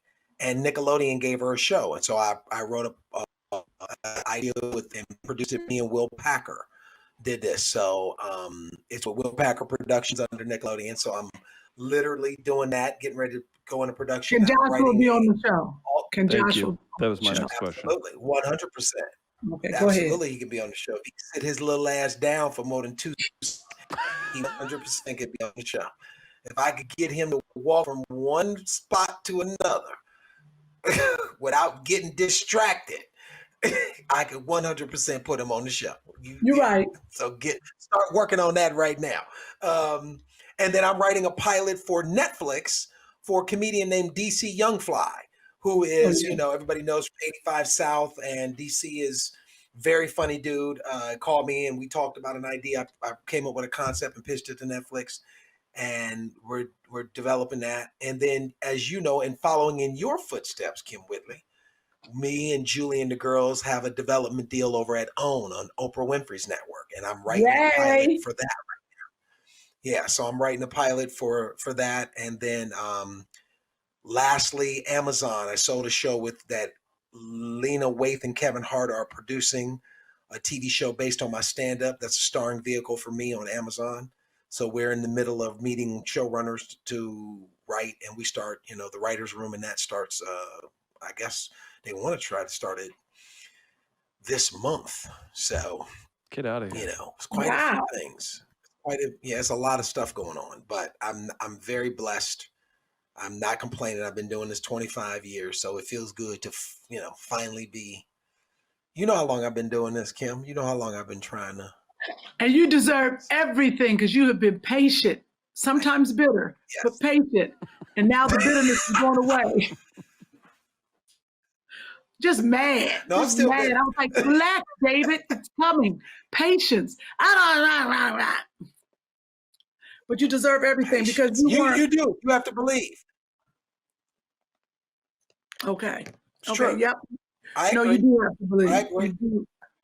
You do have to believe. You gotta believe, and you gotta keep working. And I'm very excited about at the end of the year, 2021, in my hometown of Cleveland, Ohio.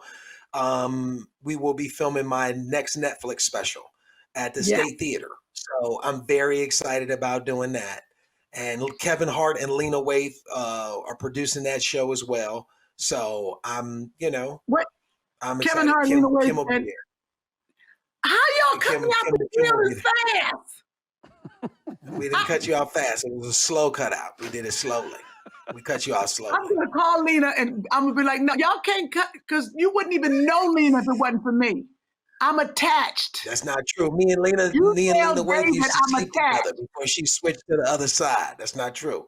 Me and Lena used to sleep together before she went to the other side. That's not true. No. I'm about to bring her back. Don't you tell me, Kym Whitley. You're cutting out all your friends, ain't you, on your little deals? You ain't shit for that. That's a way inside joke. Little inside joke. Not funny though. All right, hey, Chris, let's read some comments and let's get on up out of here. All right, listener comments. Big shout out to Linnell, everybody, including Sherri. Yeah. Do we have a photo of Sherri? We got to make sure Sherri appears on her show. You like this, David? You were commenting on a pre-show. Yeah, this is Sherri's picture when she worked at the post office right before she booked her last job. This is the picture that was on her badge. This looked like the one who got a bad attitude at the customer service in Walmart. That's what that looked like. Oh my God. Kym, that's how you know somebody's like truly just deeply funny. Whenever I'm like, wow, what a nice photo of Sherri. She'd appreciate that being on there. And David's got me grabbing my stomach. Oh man, that's good.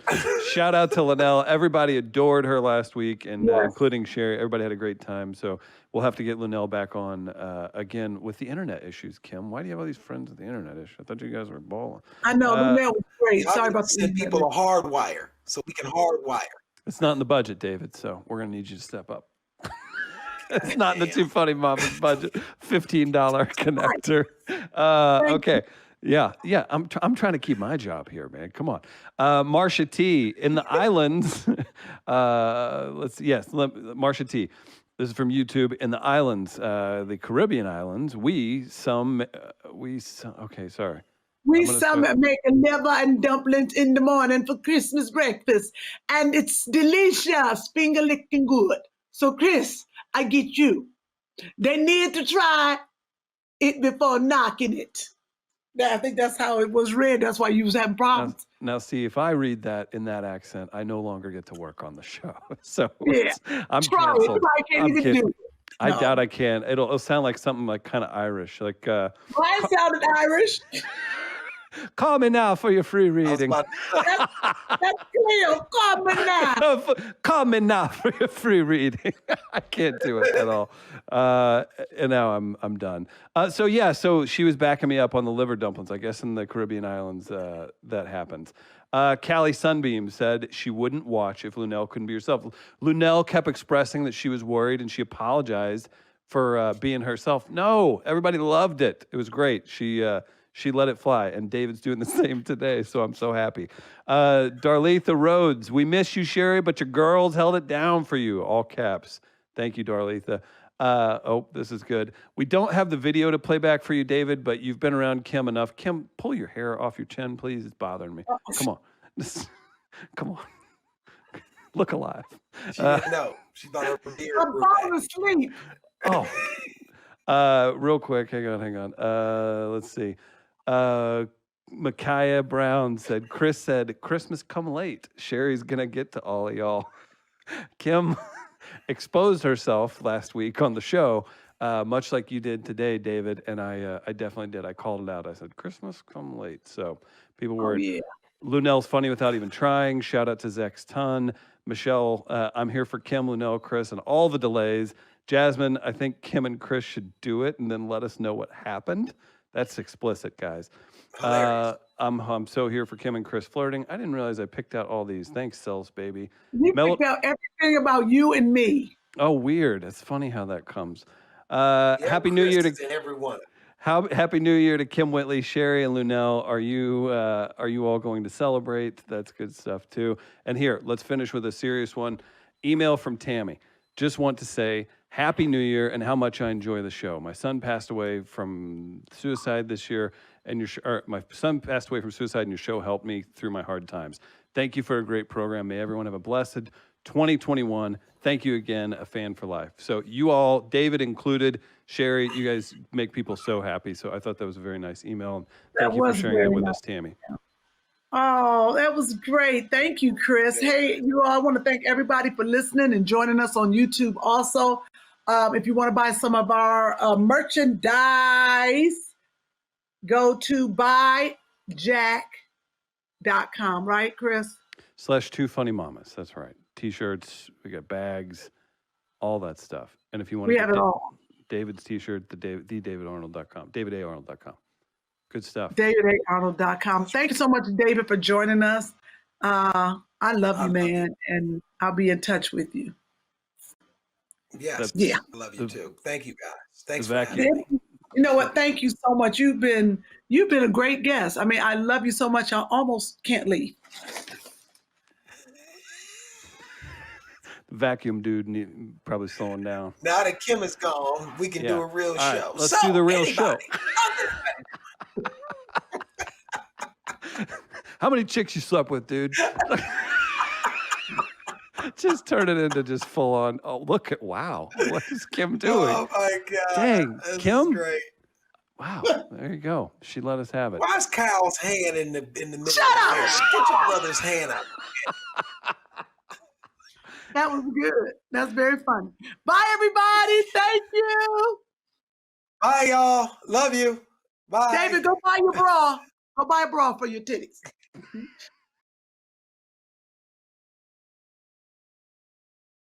Hey everybody, welcome to Two Funny Mamas, and I am one half of the Two Funny Mamas, Sherri Shepherd. Kym is on a forced vacation by me, so filling in for her is the man that I love and dislike the most. It's David A. Arnold, the love that got away. Hi, David. What's up, Sherri Shepherd?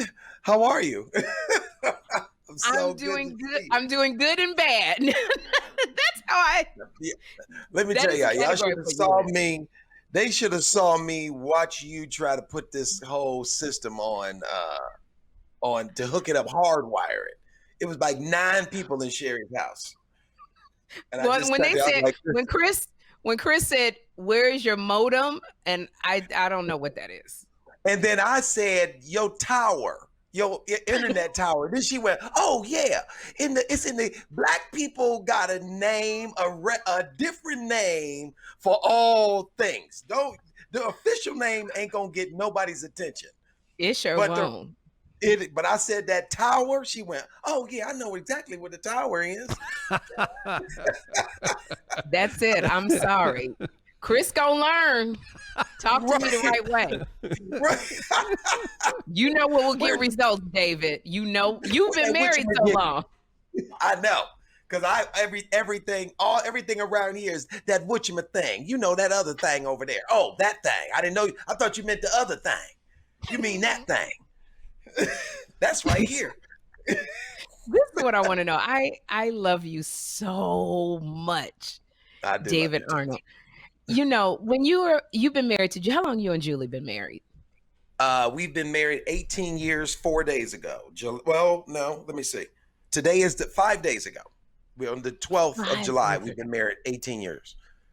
And you know, the word around Hollywood is everybody, when they mention you, everybody goes, and Julie, God bless her. Yeah.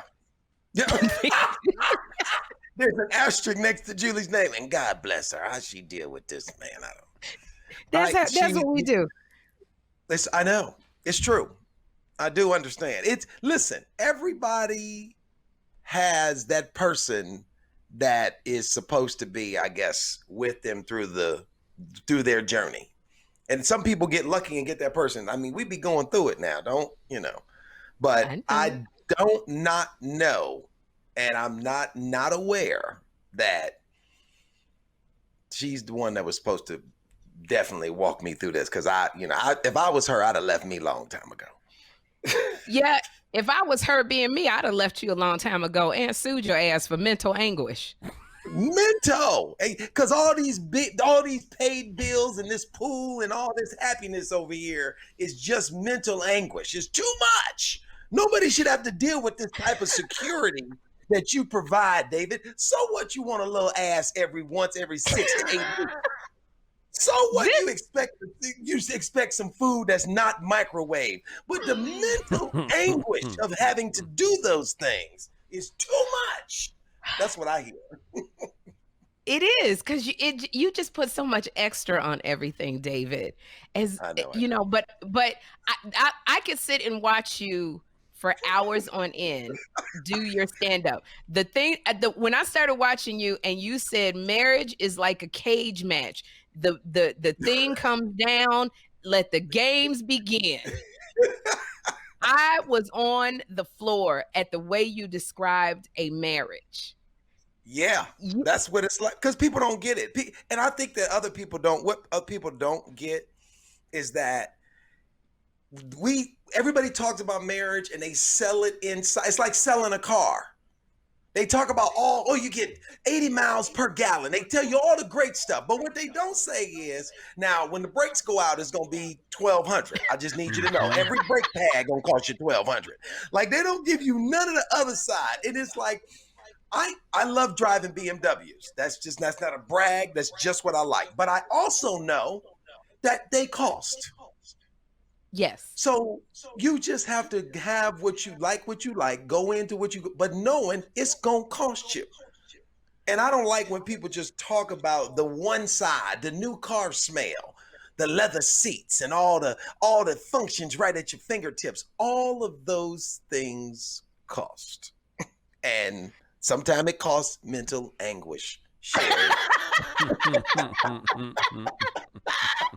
No free lunches. Chris, I love David Arnold so much. He loves Julie, his two daughters. I honestly can't wait for the sitcom of your life. We working on it. I can't wait to see it. I know you get to see it. I really do. You probably gonna cast Christina Milian to play your wife, because that's what y'all That's always hilarious. do. You know what's so funny? This is what I can tell you this right now, because I am developing the show. We actually, on Monday, we do the table read of the first 3 episodes. And Lena Waithe and Kevin Hart are the executive producers of the show. And they are very conscious about the type of woman that they cast opposite me. And it's not, I can tell you, it's not it's not going to be no shit that causes a whole bunch of conversation from the community. I can tell you that right now. It ain't. All right. Because I want it to be authentic and I want it to be real. All right, because I just knew I was talking about it with somebody, and I said, I know Riri gonna walk up and be like, honey. No. Rihanna is David Arnold's wife. Ain't this about a blood? How did that happen? Right. Let me tell you something. But let me tell you, this is what you know, and this is real talk. And Sherri, you know this, and I'm learning this from producing this Nickelodeon show that I have on right now. It ain't just you doing your creative. You just got finished going through a whole development process as you went through your show. You have an idea that you have in your mind. And by the time you get that through the other end, to get it on the air to the people, the masses, 700 people's voices have touched that journey. So now what you started with may not even be what ends up on screen because, hey, it will come down to this. We want to put your TV show on the air, but unless you want to use this actress, it ain't going to happen. Or that actor, it ain't going to happen. And then you do it and it ain't nothing you wanted. But it's like, and then you get on TV and everybody cussing you out. David, I had a show on Lifetime called Sherri. And I wanted, it was a part where for Niecy Nash, who was my best friend. And Niecy had to audition. She was so mad. She was like, I ain't never had to audition to play me. And that's crazy. She ended up not getting it. And they brought in the amazing Tammy Townsend, who's now on Queen Sugar, who played my best friend. Then my husband, I wanted him to play, because you know my ex-husband won. Yes. I wanted someone to play him who looked like him.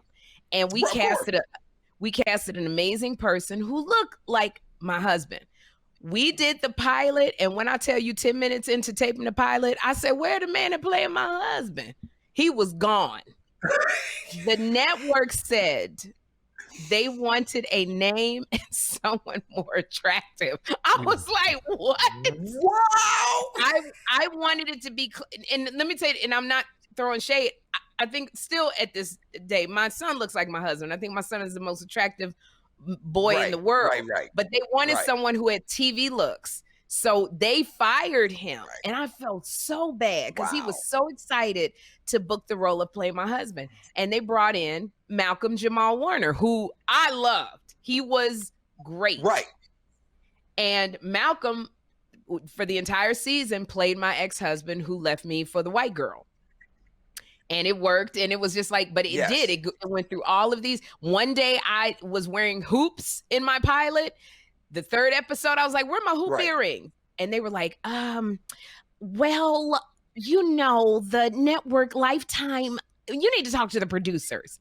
And I'm an executive producer on the show. And I went and literally, this is what they said. Because Lifetime was not in a lot of the Black households. They said, the director, executive producer said to me, Sherri, you have to ease your way into white households. And hoop earrings suggest ethnicity. And I went, yeah, I'm Black. Wow. And my Black face don't suggest ethnicity. The man playing my husband, the girl playing my best friend, the woman. And he said, Sherri, you have to, don't shoot the messenger, but you have to earn your way into those households. And so you have to be a little bit safe. And I just was, even down to hoop earrings. So you're right. It was an amazing show for the season we did it. I'm not complaining, but the things that I had to go through, even being executive producer of a show called Sherri, you're right. 700 people take apart everything, and you have a vision that you start out with, and I'm gonna let you take the floor. You know what? It's so funny because I'm learning that as I'm a showrunner for the show at Nickelodeon that I created. It's a fantastic show. The show is called That Girl. The show is called That Girl Lele. It'll premiere September 23rd. We are almost done with the first 13. And it's based on a little rapper out of Houston. She's an Instagram sensation. She's fantastic. The concept is there's another girl we got. Her name is Gabby Neve Green. She's from a TV show called All That they rebooted on Nickelodeon. Yes. Super talented. She plays a little introverted girl who has an affirmation app that she's friends with in her cell phone that she wished came to life. And that app, through a star, a wish upon a star, comes out of her phone and comes to life. And that person that comes to life is that girl, Lele. And it's like these two little teenage girls going through life together and all these adventures. You know what I mean? It's the extrovert pulling the introvert out of her shell, and the introvert showing the extrovert there's ways that you can't just be all out there. You got to learn how to be out in the world. And it's fantastic. Will Packer called me last year and asked me to create this show. They sent me one paragraph and I created this whole world. And we're on this journey and it's fantastic. But one of the things, and I'm very excited. My daughter, Anna Grace, is one of the reoccurring characters on the show. And it's really dope to watch these. It's the first time that Nickelodeon has had two little girls of color, two little black girls that are lead on a show. And the show itself, it's a lot of fun. But as I go through the creation and the production of the show, you have all of these people chiming in on what they think, what we think Sadie, which is one of the characters' names, what she should be wearing, and and you have all these people who they're now speaking for a brand. They're speaking for the network. Now they have to find where the brand of the network meets up against what your vision for the show was. And at the end of the day, 95% of the time, they're going to get what they want because they're cutting the check. They just try to slow talk you into agreeing with them. Oh, you like blue? Oh, we were thinking green. What do you think about green? I mean, blues, but it's crazy. I hate it. But it is a necessary part of running a show. That is what you have to deal with, and still your vision is coming through. But it to the listeners and the viewers, it really, y'all don't understand. I did a pilot with Jenny McCarthy and Deborah. Oh geez, who was the woman on Everybody Loves Raymond? And she played his wife. I forget her name, but y'all know who she is. She played his wife, and she had a successful sitcom after that on ABC by herself. And Deborah so it was all three of us. And what was her name, Chris? Deborah Barone. Deborah Barone, but what's her real name? That's her name. Oh, Patricia Heaton. Sorry, Patricia Heaton. I don't know how. She was Deborah Barone on Everybody Loves Raymond. Yes. Deborah Barone on Everybody Loves Raymond, and it was a pilot with Jenny McCarthy, me, and Patricia Heaton. We were all women who had kids in this elementary school, and I was the principal. And everything was going great. And we decided this is what I didn't know about. You have to go through the network with everything. We all decided they had a scene. We were in Kmart one night, and we all decided to change our hair. I had Kym in braids. Patricia Heaton had dyed her hair. Jenny McCarthy had her hair brown instead of blonde. When I tell you, the network ushered all three of us in a trailer and lost their flipping minds. And we didn't know. We thought it's our hair. We want to. Then all of a sudden we had to change our outfit, our wardrobe. Network didn't. Everything has to be run by them. And I said, I just got my hair braided. And they were like, take it out. Mm. So. Yep. Because you're playing a character. You're not playing Sherri. I thought the character was that. I want to say to you, I'm so proud of you. I'm so this is such a, I feel everybody that loves you is so excited for you and the success that is coming to you, because you've been in the business how long? Working hard? Probably 28 years. 28 years. And I think when people hear this, because you see TikTok and you hear about these TikTok people who go viral and all of a sudden they're a success. A lot of times they crash and burn because they haven't been through it and they haven't built up a hard shell. So to know that you've been in this business 28 years, you have a sitcom on Nickelodeon that also you got I don't even know if I could talk about that, but a double deal with even another network. You got a merchandising deal where these two little girls are going to become dolls in the stores. Yes, they do. They have huge deals. Yeah. And so all of this is happening, and you're developing your own show with Lena Waithe and Kevin Hart. two big heavyweights about your life that we watch on video every day. We live vicariously through you, and truly am so proud. And I'm so excited to see where the success of both of these shows, that even if you had Rihanna as your wife, I'm still excited. I would be excited too. I ain't gonna lie to you. I know you would. I don't see the problem with it. % be excited. But let me tell you who's gonna stop Rihanna from being your wife. A woman named Julie Arnold. That's when Julie Arnold would be calling the network going, I need to have a Zoom meeting. So funny. You know, it's so funny. I think we at that place too now where she like, listen, do whatever you gotta do. If Rihanna want to run off with you, then go. Gone. Exactly. See if she like picking up your nasty drawers. Yeah, see if she like, see how long she take you being who you are. That's what we both remind each other every time we think we want to leave. We remind each other who the other person is. I say, go on out there, Julie. Go see if you can do that kind of you know what you do out there like you do in here. They ain't having it like that in these streets. You got to come with it. You got to put in time. If you going out, there ain't no little 3 minutes, hurry up so I can go to sleep. Ain't none of that out in the streets. No. So you and tell Julie I co-sign on that. You can't look at out in these streets today. You can't look at no man and go, I don't do that. I don't do that. No. Then you need to go on back where you came from. If that's what's happening. And tell Julie, especially at this age, I'm very excited. At this age, you got to have all the selling points you can get on this car. That you ain't. Woo! Exactly. Yeah, because now you selling a car different. Now listen, that left back window don't go up like it used to, but I can get it up. I know somebody who knows somebody. Still get you there. I literally am selling my Mercedes. Yeah, that's the bottom line to get you from A to B. I sell my Mercedes, David, to men now. I'm like, this is a classic right here. Now you can't ride it all over the place, but when you want to go somewhere special and have people go, it's a Sunday only, and you can go to church. Now the windows may roll down slow, but you look like you got swag when they roll. You may hear a couple bumps under the hood. That's a great bit. You got it. Really? Okay, which I don't know. I just asked David. Great bit. You need to do that on stage. Okay, I will do it. Thank you, David. Very good. Yeah.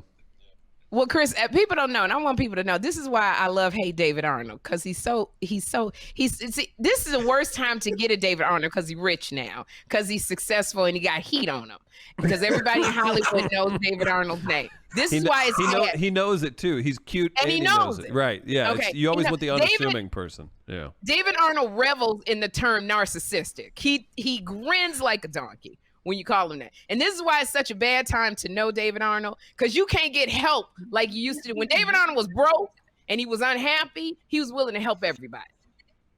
Now you ask David Arnold. I sent a text to David Arnold yesterday in the hope, because I need somebody to help me with my jokes and write it. So I sent a text. I didn't say, David, can you help me? I sent a text and I said, David, I'm trying to get my material together. If you know somebody you can refer me to. And he was like, well, what you need to do is if you see a comic that you like, just go and find one. And I'm sitting here going, well, I really meant you, David, because that's what you do. And I said, well, I'm trying to do this. And I'm hoping that the name Sherri Shepherd would resonate. You know what's so funny? What's funny, David? What's funny? This is what's funny. That everything you're saying is true.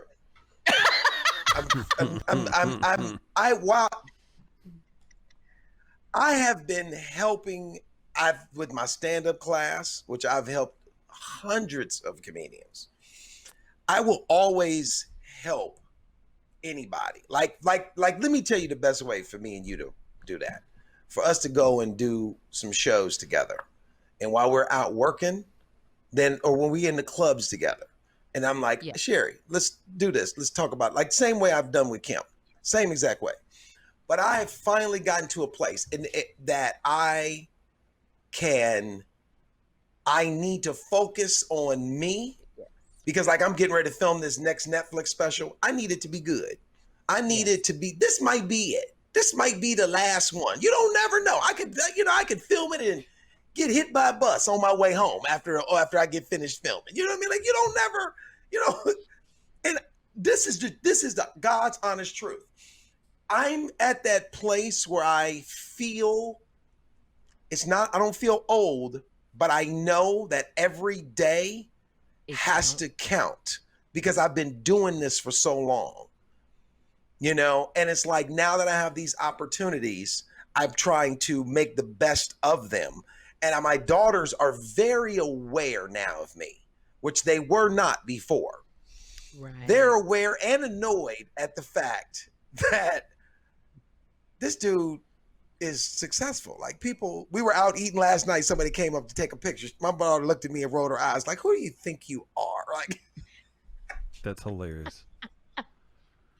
You need that though, David. They're 16. Huh? You need that. I need them to see what success looks like can look like if you don't quit. I need them to see what drive looks like, determination. And while I think they're not listening and paying attention, because every time I talk to them, they're tick-tocking, I believe that some of it is sinking in. And I'm just really focused on trying to take advantage of these little opportunities that I have. Because in my mind, I go, it took 23 years to get these real swings at the bat.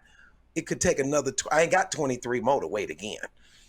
Yeah. In all seriousness, you are absolutely right. And I commend you for being able to say no, because you have to focus on you. This is so important, what you're about to do and then what you're embarking on. Like, as we get older, we don't have a bunch of slices of the pie to give away. Right. We have less time. Right. You do have to make everything count. I say no so easy now. That's what we get on Kym about. We got to talk about our friend. Yeah. Because Kym is one, she does not say no. And I got on Kym yesterday, David, because Kym likes to control everything. And so she won't say no. Her answer automatically is yes. And I told Kym, I said, we're at this age where we can't, Kym, we don't have enough to burn candles at both ends. And somehow you burn candles at the sides. And candle don't even have a side to burn.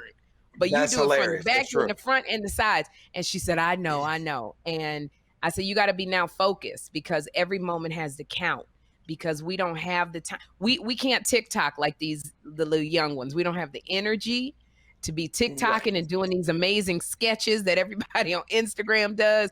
I don't know how you produce so many damn videos. You know why? Because because I'm not creating an alternate universe to create this content that I'm doing. Like, it's literally everything that people see on me on Instagram and Facebook and TikTok is really, when you see me in there ranting about the refrigerator or I was walking in there and it was about to happen anyway. So I might as well go on and turn the camera on and share. Because like I told Julie when I started doing those videos 2.5 years ago, I said, I need the world to see what I'm going through in here. I shouldn't have to go through this by myself. And it's been working. Like, I don't create a lot of stuff that's off of my real timeline. So I don't feel like it's a lot of energy as it is to people who like create a whole, there's people who got shows. Tony Baker, I mean, this dude got 2 million followers, but it's a grind. It's a monster to feed that social media monster. It's exhausting. It is. And you're constantly under the pressure to put out new content. Because, you have people on Instagram, when you say create alternative worlds, like they got to rent out spaces. They got costumes. They got a script going on. It's exhausting. The final product looks amazing, but it is a full-time job. And a lot of these TikTokers and Instagram people, they don't have families to take care of and children. So it's a little bit hard. Exactly. I get the biggest, and I know you, I get the biggest hits on social media when it's Jeffrey and I. When I do something simple, I was so excited that he brought me breakfast, and I filmed it to show people how, God, my son loves me. And I said, Jeffrey, I'm so excited you brought me breakfast. And he goes on camera. It wasn't me. It was Mignet had me. He made me make it. I didn't want to do it. It was such a video gone wrong. But do you understand? Literally, I had probably 250,000 views. I had 1,900 comments because that's what people could relate to. They're teenagers giving them shit. Yep, and that's true. And that's why if you capture that real stuff, it really resonates with people. Like really, I think that's one of the reasons why our stuff does so well, because and I'm not trying, that's another thing. I'm good being in my lane. I'm 52, I'm a father, I got 2 teenage daughters, and I've been married for 18 years. I'm not trying to act like I'm something that I'm not. I'm struggling to stay in shape and not eat all this cake. That's what it is. Okay? It ain't gonna be nothing else. And ain't gonna be no pictures with my shirt off standing on a Mercedes. Ain't none of that happening. You understand? The best you gonna get is a fitted shirt with me outside sweeping up the porch where this dog been tearing up shit. That's what it's gonna be. And I think I catch and I relate to way more people being who I am than trying to be somebody else. Because everybody coming this way. Everybody gonna get their chance at this little role I'm playing. If you're successful enough and lucky enough, you gonna get a chance to do this same exact thing. So go on out there and be cool and tick and talk and do all your shit, but you coming this way. That's right, because I ain't seen you dancing with your girls. They don't let you dance with them on TikTok? Yeah, I know. I do it all the time. Ashlyn posted one the other day. I'm terrible. I'm good and terrible. Like, I remember they pick it up so quick. I'm terrible. I don't understand. And it's a new TikTok coming out every damn day. It's a new challenge. I just got one challenge. David, literally, I just did one challenge. And Kim's niece, Hannah, she said, Auntie Sherri, that's been over a year ago. Like, nobody's going to watch that. So I said, okay, well, let me do that. The one where they do the red, where you do one thing and all of a sudden it's red and I'm naked, silhouette. And she goes, they don't do that anymore, Auntie. And I go, well, damn it. I don't understand. You got to do it that day. By the time you see it, it's almost over. It just takes so much energy. Look, I'm going to jump to another because I'll be forgetting what I want to talk about. There's so much stuff I want to ask you. Let's do it. My glam team, and I called you before, it excites me that my glam team is so in love with you. My assistant, my publicist, my makeup artist, my stylist, and my hair person, and then the camera girl for Dish. They watch your videos. They say different things that you say. And so I get a little pride going, well, let me call David right now and see what he and I be praying, please let this man answer the phone because they think that I got it like that with David. Please, and you always thank you for answering my call every time I call you in the morning. So one day they was sitting there and they was like, we got to get that caffeinated stroke. I didn't know what they was talking about. And you say it. Explain caffeinated stroke so I can finish this. This is a perfect time for y'all to play that video in this segment so everybody can be in on this joke. Okay, so you have to send it to Chris. Okay, I'll send it to Chris so you can play it, Chris.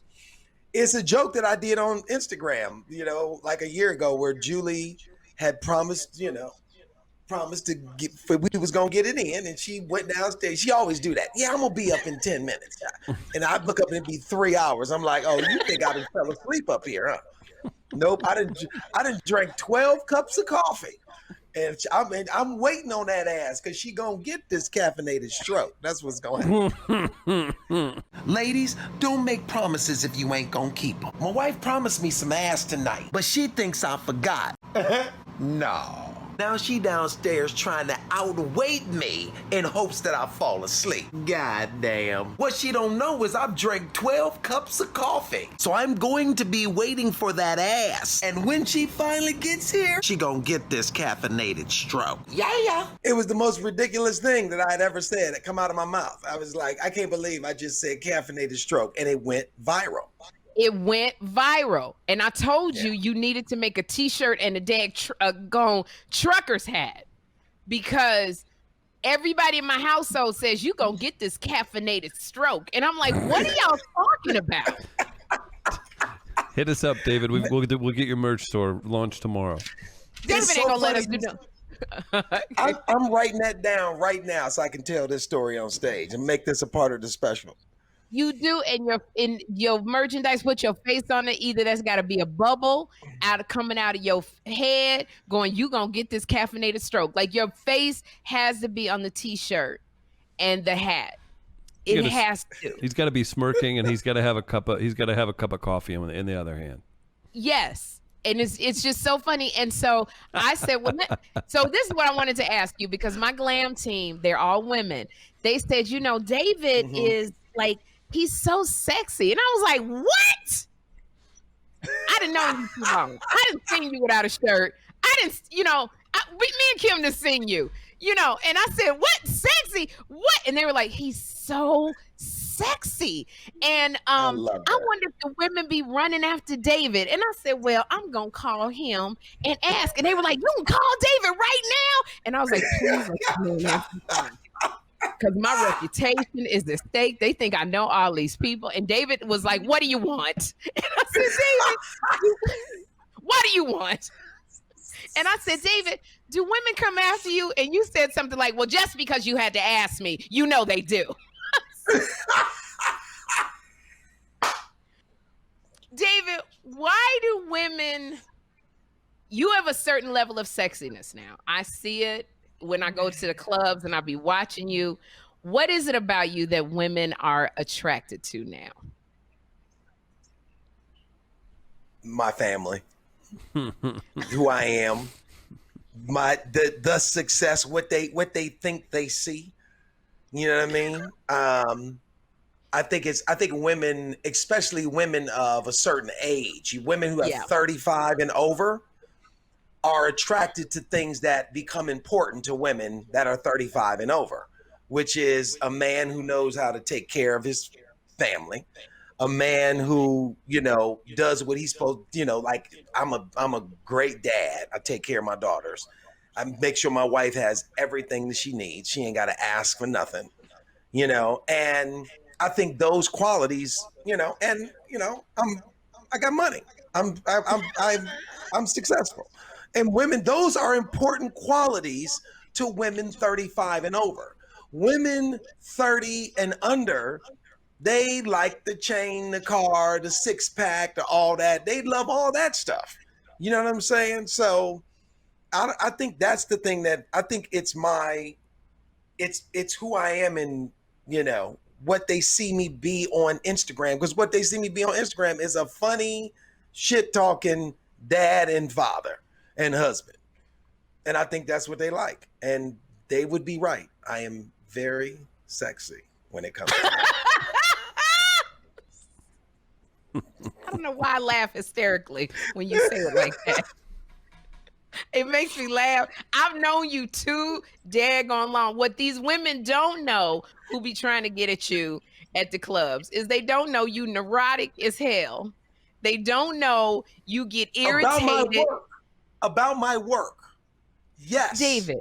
Okay, let's be real. You get mad, and you did a video. If somebody you talked about on stage, when your family member kept taking the ice out of the ice machine from your refrigerator, you get upset. Well, yeah, that's disrespectful.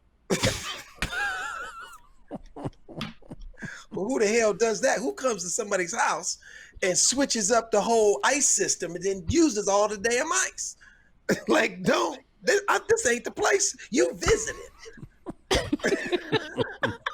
You get upset when we were on the road one time. We were all in Jacksonville, Florida. Kym and you, because you were on tour with Kym.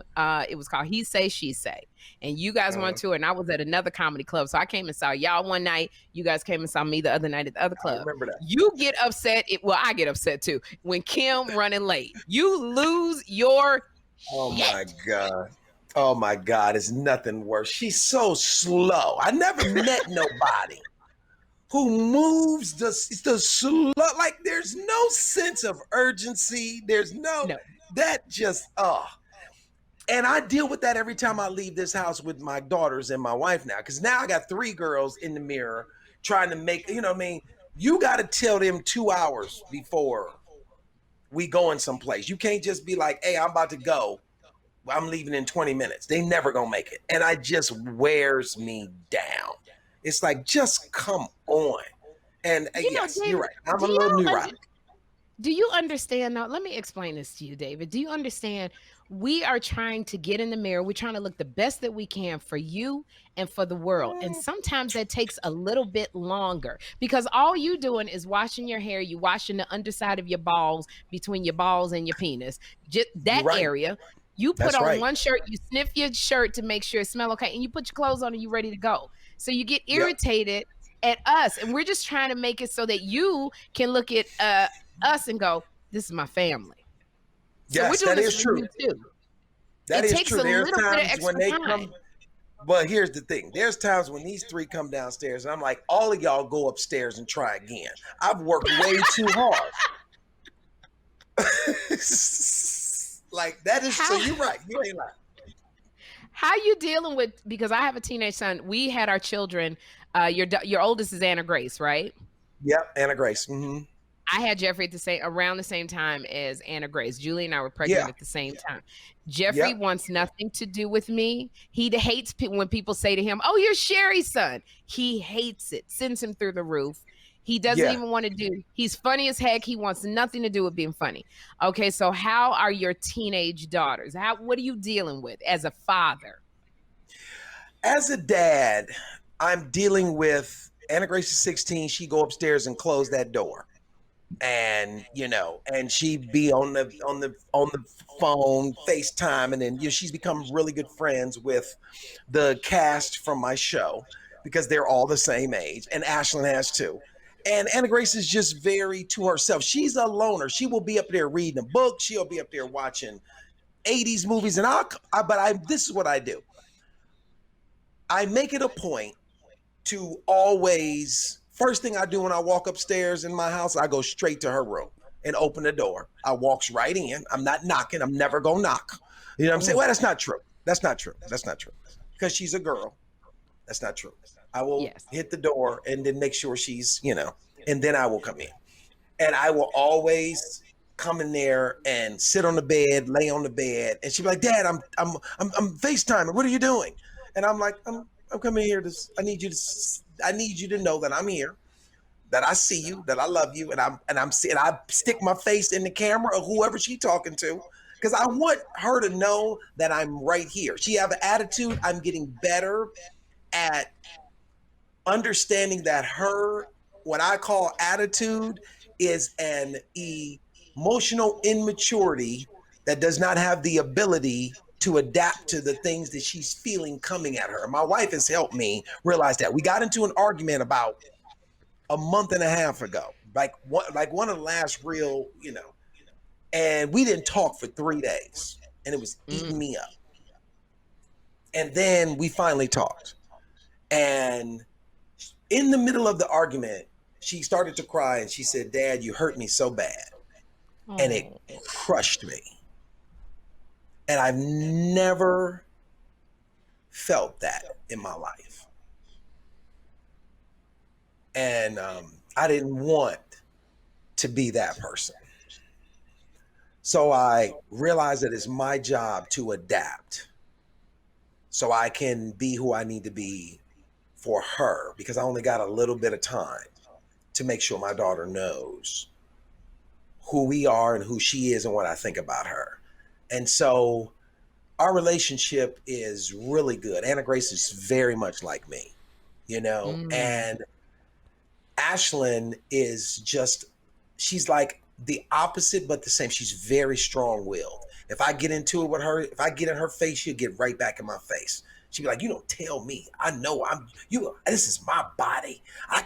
You don't have to, man, I'm not changing my shirt because of man." Like she's is fire. Ashlyn is fire. She's funny. Both of them are funny. They're just two different people, but you can tell they come from the same base of me and Julie. Yeah. And I'm at that stage where I'm open to learning from them. And I'm not trying to push what I think they should be or how they should be, because it's what I think and where I was and what I was doing and how I was raised was 30 plus years ago. Right. That ain't it. That ain't the way no more. Ain't nothing the way. Nothing That 30 years ago is the way. You know what I mean? So it has its challenges, but I'm open to allowing it to make me a better person and dad and man. And I'm hoping that what I'm trying to do eventually will give them the foundation to be good women. You know what I mean? And good people.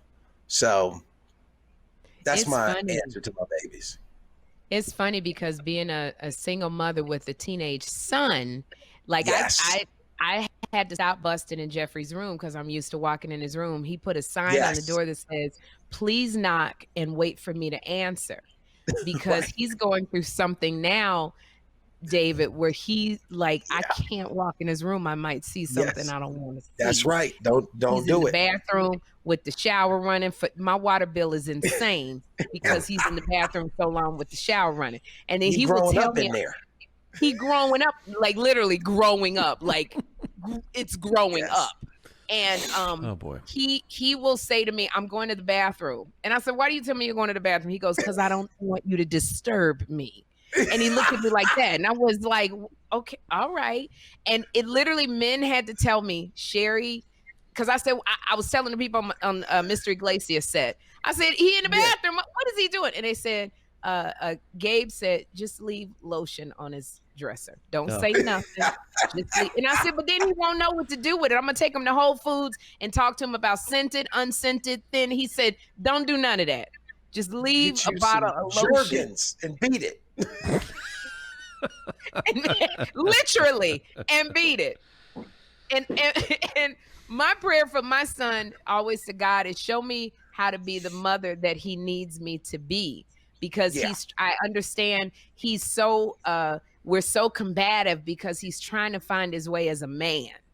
And I am like, he wants to move to New York because he's like, anything to get away from you, nobody else, you. Do you understand how much that like it hurts my feet? He don't want people to know I'm his mother. He hates when people say, I love your mom. Like it drives him insane. And I have to sit and just go, he's trying to find his way. So he asked me not to. He said it ain't got nothing to do with you. Sorry. That's okay. And that's what I'm trying not to take it personally, because he said, please stop posting me. I don't want to be in none of your videos. And I go, but that's how I get followers. Like we like Desi and Lucy. Like Jeffrey, everybody knows about you. And if I don't, this is how I get likes, hundreds of thousands of, and people branding him. He's like, I don't want to be a part of it. And I have to respect that. Yeah. He didn't ask for this. Yeah. I've gotten lucky. My kids have not, I've gotten lucky. They fall, like they just fall right into being who they are when they see that camera come on. And they are amazing and they're beautiful. And I want to, and I know I have very limited time with you. And I'm so thankful that you decided to say yes to, because you always say no to me. You say no to me with everything else, but this one you said yes to. This is actually the first day that I've been home. From you guys went to Hawaii. We were in Maui last week. We took a week off and I tried not to work, but I did, because when you got a show in production and you the showrunner, you still be working. So I just did it from 5 a.m. until they woke up. You know what I mean? But yes, this is the first time that I've been home, and you have a lot of work to do. You got a lot of work to do because you're home for this first day. So I'm gonna move on. I want to talk about the relationship that you and Kym Whitley have together. Because you went out for 2 years, I believe, on your He Say, She Say tour. You both are from Cleveland. 4 years y'all were out on He Say, She Say. And you've dealt with Kym. You know Kym better than anybody from that perspective. I want you to, because people always say I get on Kym. Why you so mean to Kym? Why you don't let Kym talk? And they don't understand, because Kym will put her feet in front of the camera and start picking her toenails. Like, and so I have become the straight person, because I'm as crazy too, but to corral Kym. So I want you to explain your relationship with Kym Whitley, who we both love. Oh man, Kym I've known Kym for a long time. I met Kym when I first came out here, and I started doing stand-up, and I was trying to get in every club that I could get in. You know, and Kym had a club night called Whacked Out Wednesdays at the Ha Ha Cafe. And I wanted to get on that stage. I mean, it was a hot night. Eddie Murphy, anybody who was a star would come in there. I just wanted to be wherever it felt like heat was at and I could be seen. And she and Buddy Lewis ran that club.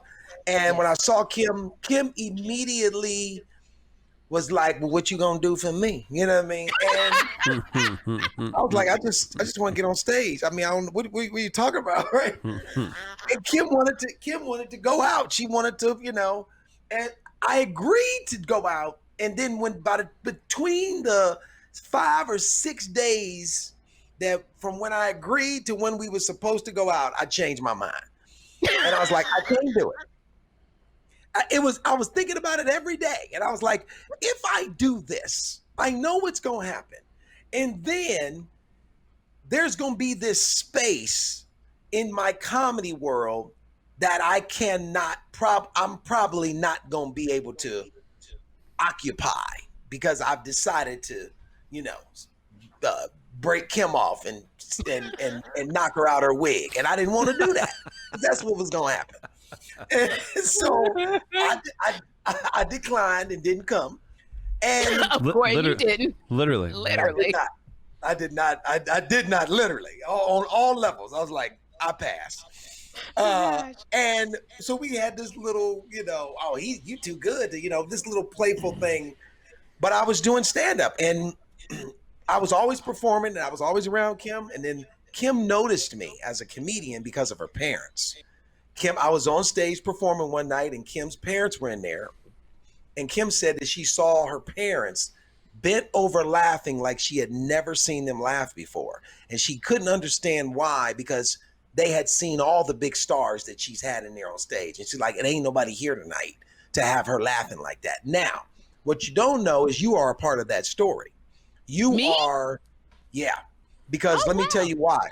Let me tell you what happened. It was at that second club that they moved to after Ha Ha. What was that place? Sarah's? Was it Sarah's? Yes. Yeah, something like that. Yeah. That night I was getting ready to go on stage. It was probably 13, 17 people in that room. And you were going on before me and you just went through the stuff with your husband, your first husband, and you went on stage and went in on one of the realest sets that I had ever seen. It was so real. It was so good that it made me change my set because I was about to go up and do all my, you know, whatever autopilot brought you that got laughs. You know what I mean? But you did this set that was so real about the man and the other woman and how you were processing it. And it just made me go, oh shit, we being real today. I can't come up here with jokes about McDonald's and, you know, have you ever, you know what I mean? Like, so I changed and I did some of my material about coming up and my stepfather and my family, and Kym's parents were in the audience, and they were bent over dying. Kym came in and sat next to them and watched me. That was the moment she saw me. And we started talking on a different level. And after a while, you know, Kym is a chameleon. Everybody can get with Kym and she can morph into a situation to where she makes everybody around her comfortable, makes you feel good. You love being around her. You know what I mean? And we were so good with our back and forth like her and Buddy were.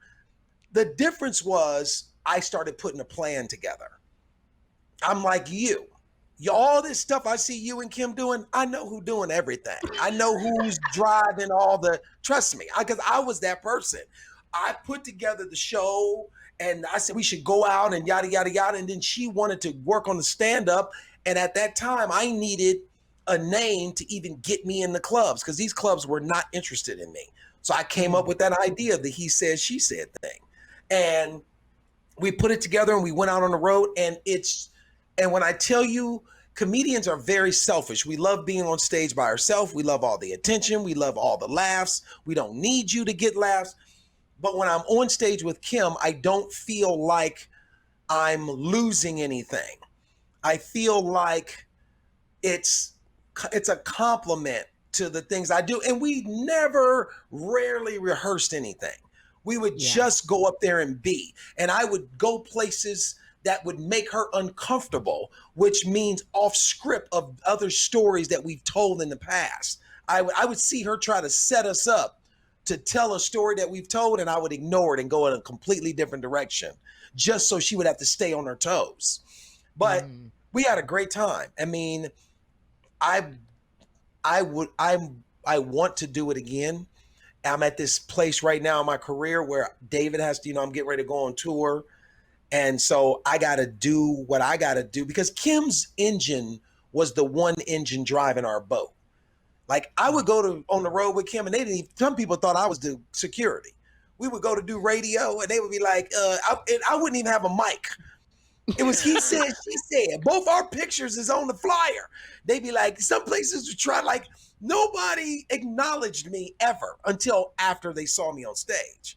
But before or whatever.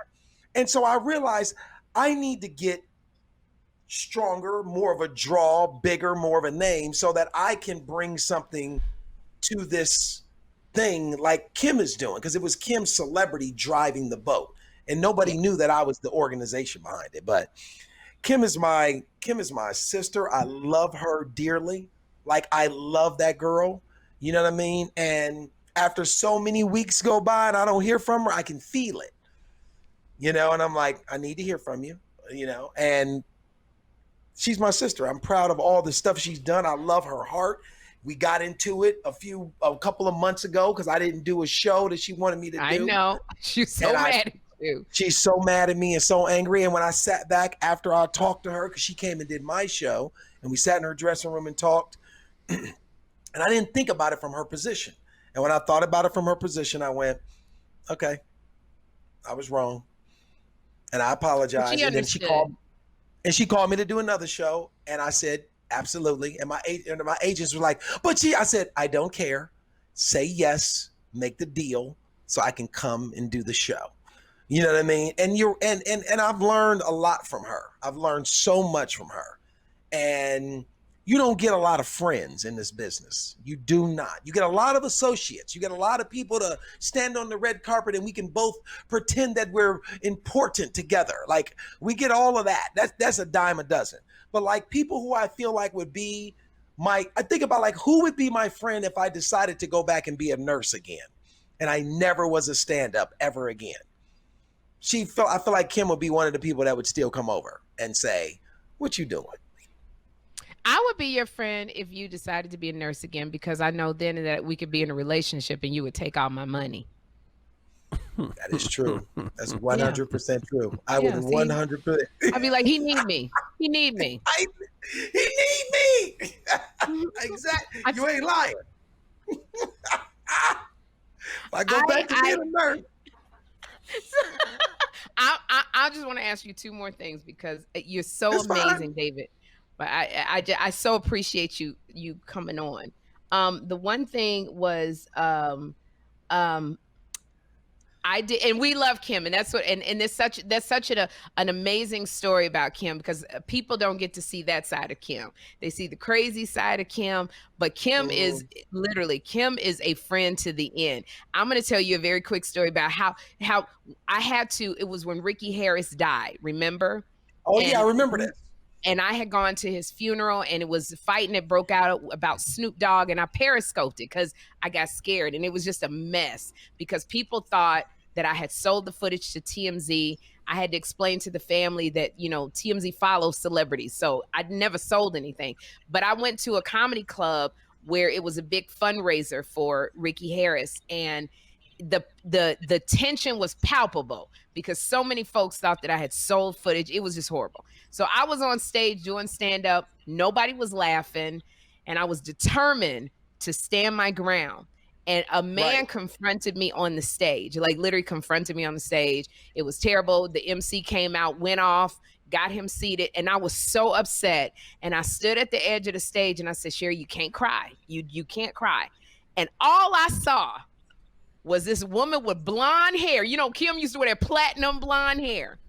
She came from the back of the club to the front, and she stood at the edge of that stage. And she said, I'm scared as shit, but I'm not leaving you. And I looked at her, and she made me laugh. And she said, I'm not going to leave you here. And I don't want to be here. And Kym stood there in defiance. And I'm going, what, Kym, you got a bad back. You got to sit. What are you going to do? Like, but in that moment, I said, that's my friend. Yep. Who has my back no matter what. With that platinum blonde winner. And she stood there ready to take on that entire club of people who I was bombing in front of. And I will always appreciate her friendship, which is why we care so much and we be getting on her to slow down. And I mean, she was mad at me because she said, you're doing a show with David Arnold on our podcast? And I said, yeah, we're doing it tomorrow morning, Kym. And she was silent. She said, are you doing it from my house? And I said, no, because I want you to rest. And she went, I could do the podcast. And I wouldn't let her. I said, no, you already had David to yourself. It's my turn. You are not allowed. And I said this morning, I swear to God, if Chris let that girl break in, everybody getting fired. Because that's what I knew was going to happen. I said, Kym going to break in this damn podcast. She watching right now. She watching this right now. Hello, Kym. I need you to know that I'm always right here. You understand? We love her. Okay, so now I'm gonna switch gears. I was telling you earlier, I was at a comedy club yesterday. I had a heckler who had been and it wasn't a heckler where they was making fun of me. They were one of those ones, they wanted attention. They came and sat right in the front and they talked through Max Imani, I think his name was, had gone up, killed, but he had to deal with them talking. They would not stop. So when I got on stage, I tried to make them feel at home. I tried to do it jovially. I tried to forcefully. And then as I was doing my punchline, the man screamed out, and he farted. David A. Arnold, something snapped inside of me, and I lost it.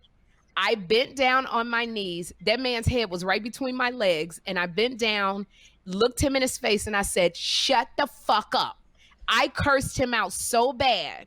He will never heckle another black woman. Now, I can't speak for nobody else, but black women, this black woman scared him so bad. He ended up kissing my hand. But I was so upset that I had to go there dealing with this heckler and getting his face like that. Have you ever had any stories? What do you do with hecklers? The answer is, first, let me acknowledge what you said. Good for you. You need to do that. We all need to do that. And if you do this long enough, everybody's going to have to do that. And it reminded me of times that I've had them. So let me tell you. Yes, I have had hecklers. What do I do with hecklers? It depends on the kind of heckler they are. You have the heckler that thinks that they're helping by adding and commenting and co-signing on everything you say. Then you have the one who will really literally talk back and try to like argue with me, especially when you have a point of view, when you're expressing what you think about, and they try to, and then you have the person who, that thinks they can challenge you. Yeah. I have lit fire into people. There was one time I was performing. Okay, I'll tell you a couple real quick, and they're gonna be. When I say quick, they're gonna be quick. There was one time I was preparing for my very first stand-up special that I did in 2000, called "Cause I Gotta Go to Work in the Morning," and I was at the Belly Room in the Comedy Store performing, working on my material, and it might have been 30 people in there, and I was trying to do this joke about my stepfather, and it was choppy. It wasn't there yet. And in the silence, you hear this guy out of the back go, "Aha, that nigga's struggling." Oh, right? Dang. And it wasn't even like a heckle. It was like I was made fun of, and the room laughed. And I was standing at a fork in the road, and I was like, I can deal with this two ways. I can like attack this dude, or I can acknowledge this dude in a different way. And I chose to acknowledge him in a different way and say, and what I said was, you know what? I am struggling because I have the discipline to work out material until I get it to where it's going to be. What you're watching is a comedian who has discipline to approach their craft. So I'm going to continue to be here, and you trying to make fun of what I'm doing is not going to deter me. You know what I mean? The room gave me a huge round of applause, and every joke after that murdered. Wow. That was one way where you come above them. Then there was a night I was getting ready to do, I was getting ready to film something for Comedy Central in New York the next day. And I was at the Comedy Union performing. There had been girls, like a table of girls in the back. Obviously, they were there for some girls' night out, yada, yada, yada. They were talking the whole night. They weren't heckling anybody. They were just disruptive amongst themselves. Yes. I watched them do this through 2 comics. I went on stage to do my act because I was going to film it in New York the next day. And if it went well, there were some other things coming from me from this taping. I go up to do my act. They're talking. I try to do what you do. Be nice. Hey, come on, y'all. Let me, yada, yada. And they kept going, kept talking. And I snapped. And I cussed these bitches out like I lost it so bad. I cussed Ends out. I cussed the security out. Ends is the owner of the club. I cussed because I was like, I come in here to work. You seen these bitches been fucking talking for the last hour. I said, I came in here to get something done. I want you to get them the fuck. I lost it. When I came to, the audience was looking at me. The audience was looking at me like this. Like I lost it.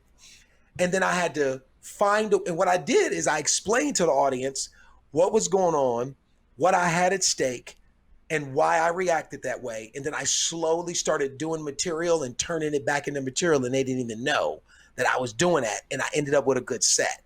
So I've dealt with so many hecklers. And now I have an energy on stage that is so aggressive that it does not really allow room for heckling.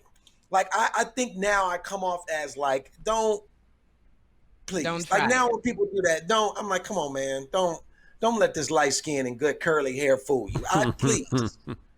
I got an anger problem deep down inside. I like this ain't, don't unleash that person. Like, I've been through it. It's funny because see, I don't have that aggressive personality. I have such a nice, calm personality. So when this man kept doing it and I kept trying to quiet him and his girlfriend down. And when I was, and Maximani, who's a big comic, he said the audience wants material, Sherri, because he had to do crowd work because this man messed him up so bad.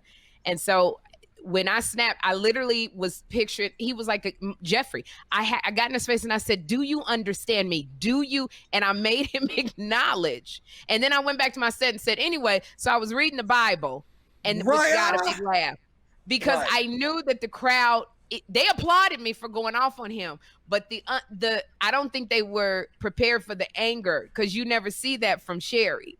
So I had to, you do think in your head, how do I get this crowd back? Because they were looking at me like, oh my gosh, like, what is she going to do?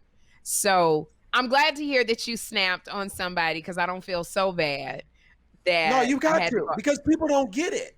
People don't get that what we're doing, while it's fun and it's meant to be fun for you, you don't understand that we work on this constantly. And sometimes we have benchmarks that we need to hit. And sometimes you're in the way. And it's like, shut up. This is not a conversation.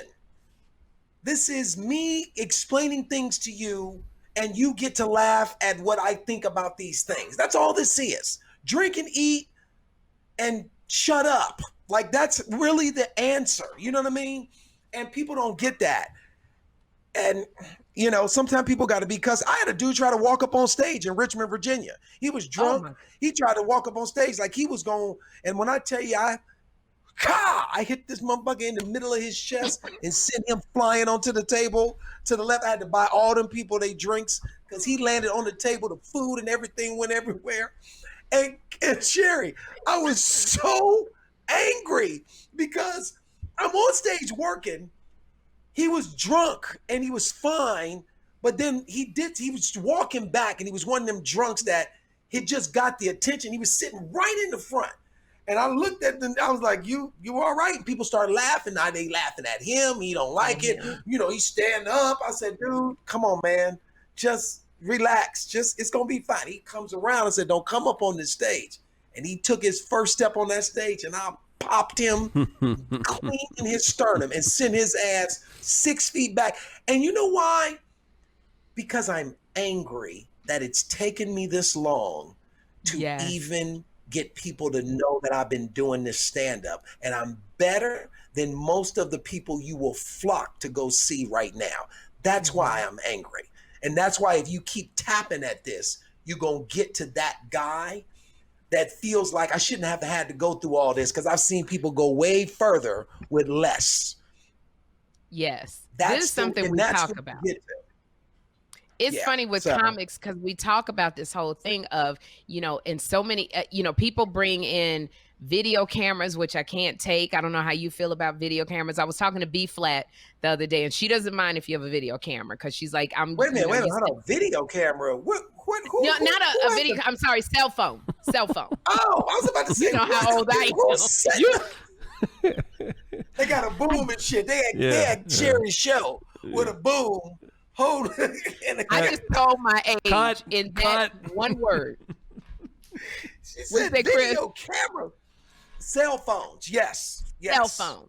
And I had a discussion with B Flat because she did not mind cell phones. I don't like cell phones because I feel as a comic, sometimes jokes are in their incubation stage. They have got to, like you said, we're trying to work it out. It may be choppy. What you see 6 months ago when I did that joke is going to look very different 8 months later. And I don't need you putting it out on a YouTube thing going, this is what Sherri did. And so people have different feelings about that. And we talk about that because I said, oh God, if this doggone video gets out, I'm not apologizing because I came to the comedy club to work on material and to have to beg somebody, let me just make you laugh. Just sit back and enjoy. And I said, oh, Jesus, somebody has this on a camera phone. But how do you feel about people having cell phones and taping you on stage? I'm just getting to the point where I'm starting to think about it because I have things going on. Like I'm getting ready to take my second Netflix special in January. And right now there's a video out right now on YouTube that was done at Chocolate Sundays, which has like broached, I think close to 4 million views, which is one of my jokes about my deaf sister having sex, right? That one is, oh my gosh. And it's killing, but that's going to probably be the closer of my Netflix special. But here's the thing. This is how I feel. It's a double-edged sword. I understand why you wouldn't. I remember feeling, I don't care if you record me, shit. The worst thing that can happen is it go viral and a couple of people know me. Now is the first time I'm starting to think, oh, every time I see that video pop up, because it's got such a massive viewing, when I'm out performing, I'm thinking in my mind, I wonder if they've already seen this because it's out on YouTube. Like so I've never had that before. When I was at the Comedy Store 2 nights ago, I performed. And then when Dave Chappelle came up, they immediately said, if you touch your phone, because when you get to a place that your stand-up really starts to become worth money in another place, then you will become more coveted of people recording you. I'm at that place where those little thoughts are just starting to pop in my head. I'm still not I don't mind somebody, but like if you getting a set, then I'm gonna say something. Like if you get a snippet of me, I'm not tripping, but a set is like, dude, come on, let me get the shit ready. You know what I mean? It's like like you said, it's like pulling a pie out of the oven and eating it before it's cooked all the way through. And then you go, this ain't that good. Well, bitch, it ain't finished. That's why it ain't good. You know what I mean? So and like you're right, the Laugh Factory, their website, they have a lot of material up there of me. And 90% of it are jokes, one that I don't do anymore, but all of them were in their infantile stages. So it's like, wow, that joke ain't even like I feel like they got that joke. That was the first day I did that joke. You know what I mean? But it's a thing that we deal with being comedians. But me personally, I'm just happy that people are now like buying tickets. Sherri, people are buying tickets to come see me. My shows in New York are almost sold out. Like wow. I've never seen that before. I've never I've been doing this for 23 years. 20 stand up 20 23 20 wait no 20 I don't know, dang it, I don't know. I've been doing it a long time. Yes. And I've never been in that place where like my agents call me and were like, man, your tickets are moving. Like and we're some of these shows are 7 months out. But it's such an amazing feeling because they're coming to see you. So no matter, this is what I tell Kym all the time when she gets nervous, when she goes to headline and she gets nervous and I go, Kym, it doesn't matter who, you could have Dave Chappelle feature for you. Yep. They're going to love Dave Chappelle, but they came to see you. So no matter what, they're going to be like, Dave Chappelle was amazing, but when is Kym coming up? Because they want to see your point of view once you hit that stage. And the fact that you were selling out, they're coming to see you. I can't believe it. See anybody. I can't. I told my wife this. I remember when the executives and my agents called me to let me know that my Nickelodeon show that I created was going to series. It was official, and I was like, "Oh, okay, great." Right, very excited. Good for the journey. My second thought was, "Damn, I got to write all these scripts." But then, when my agents called to lay out my tour and rattled off these 20 cities like at once. Do you go in here? This is what we got. The two feelings didn't even compare. And I was aware of the fact that they weren't even in the same stratosphere of satisfaction and happiness, which was a trip to me. Like it just a testimony to my roots of who I am. I'm a comedian.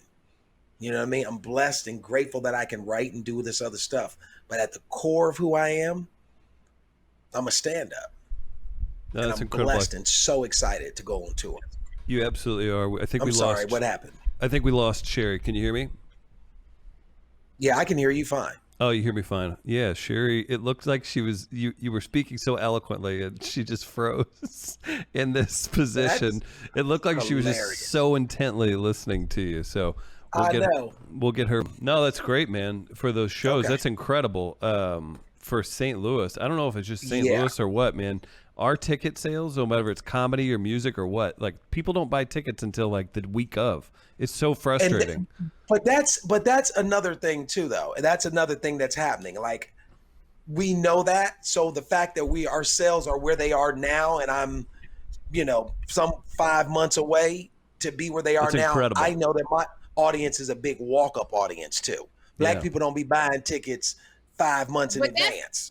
Trying to explain that to your people, which is where I'm so glad of people, because I had a manager that I had to fire because I said, if you send me one more email telling me that I haven't sold tickets, they come up really that night to get the tickets. Yeah. So it is Black people they're not going to buy them a month out. But the fact that they're buying your tickets 7 months out, you have created an urgency. It's huge. That's when you create an urgency that people know, I got to get this ticket now because I may not be able to get a ticket. Right. That is amazing. It's amazing. I don't know if you heard me, and I'll repeat it just in case you didn't. And I was saying that about my agents when they called to tell me that my Nickelodeon show was going to series. And I was like, oh, okay, great. I'm excited. Thanks. But when they called and told me that my dates and they rattled off my tour, the difference in the feeling of excitement, I immediately made note of. You know what I mean? Like one thing I'm going to make my TV show so much more money. Like it's not even, but the stand-up brought me 25 times the joy, because finally I get a chance to go out on the road. I don't need anybody to go with me to be a draw. I don't need any gimmick. I don't need anything. It just like people wanted to come. And I have not been out since my last Netflix special aired, because we were all locked down. My Netflix special came out and everybody was at home for 16 months. It came out a week before the pandemic, which was a good and bad thing. Good because everybody was home and watched it, but a trip because now that I'm going out is the first time I'm starting to see people know who I am. And I'm like, why are they clapping so long when I come up here? And now I'm like, that special is out and it's a little bit different. So I'm feeling something that I've never felt before, which is good to feel 25 years into doing something. It's two more things. I'm gonna finish this one up. How does it, Kym always says, and okay, because I know you got Julie and the kids, and I want to be conscious. You're coming off a hot 3 hours with B-flat, so people love it. I did 3 hours with B-flat. I love comedy. This is how much I love comedy, and I love. That's great. And Kym says this, and I love her so much. Kym says, Sherri, I do stand up. Sherri's a comic. Like, can you explain to people? Because I always say to you, before the quarantine hit, literally I went out 3 or 4 times a week, and I would hit 4 comedy clubs. And because I always said I was better than you, which I'm gonna take that. I'm gonna walk that back now. Because you would get off stage and be like, I'm going to the Comedy Store right now, Sherri. And I go, I didn't already hit 2. I done did the Comedy Store and the Improv. This is my 3rd one, and I'm going to be at the Comedy Union. I'll see you there. So I was doing 12 stages a week, and then I'll do 4 in the weekend. Can you explain what it is, why we cannot stay off that stage, no matter what? That you get more joy knowing your tour has sold out, even though you're making a gazillion times more creating this show. Yes. This is the thing. It's that you can't give it to somebody. You can't want it for them. You either have it or you don't. It's like being an alcoholic. You know what I mean? You could have 2 kids. One can drink and be like, I don't like that. And one can drink and be like, I got to have it for the rest of my life. You know what I mean? And drink it till it destroys them. You can't explain that gene that's in you. It's just a comedian, a real comedian has a desire to be a comedian, to be on stage. And things that distract from that are in the way.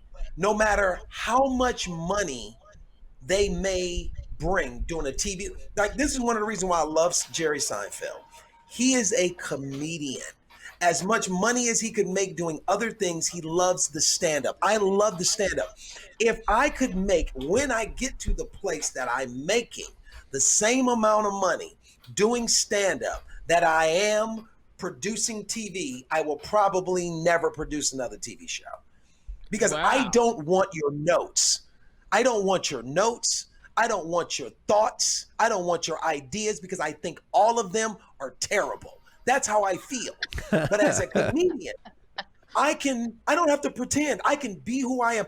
This is one of the things that I noticed about Dave Chappelle on stage the other night, going into some of the darkest tunnels, going into some of the most rawest of places, some of the most politically incorrect things. But you know what Dave has? He has a freedom that nobody else has, as big as he is. He's not a slave to a sponsor. He's not a slave to a network. And so this guy, you're looking at a guy who is completely untethered by all of the things that most celebrity superstars become tethered by, which is brands and sponsorships. And like Kevin is my boy, loving her death. But Kevin has so many things tethered to him. He can't go out there and do and say but so much without it coming back to pop him.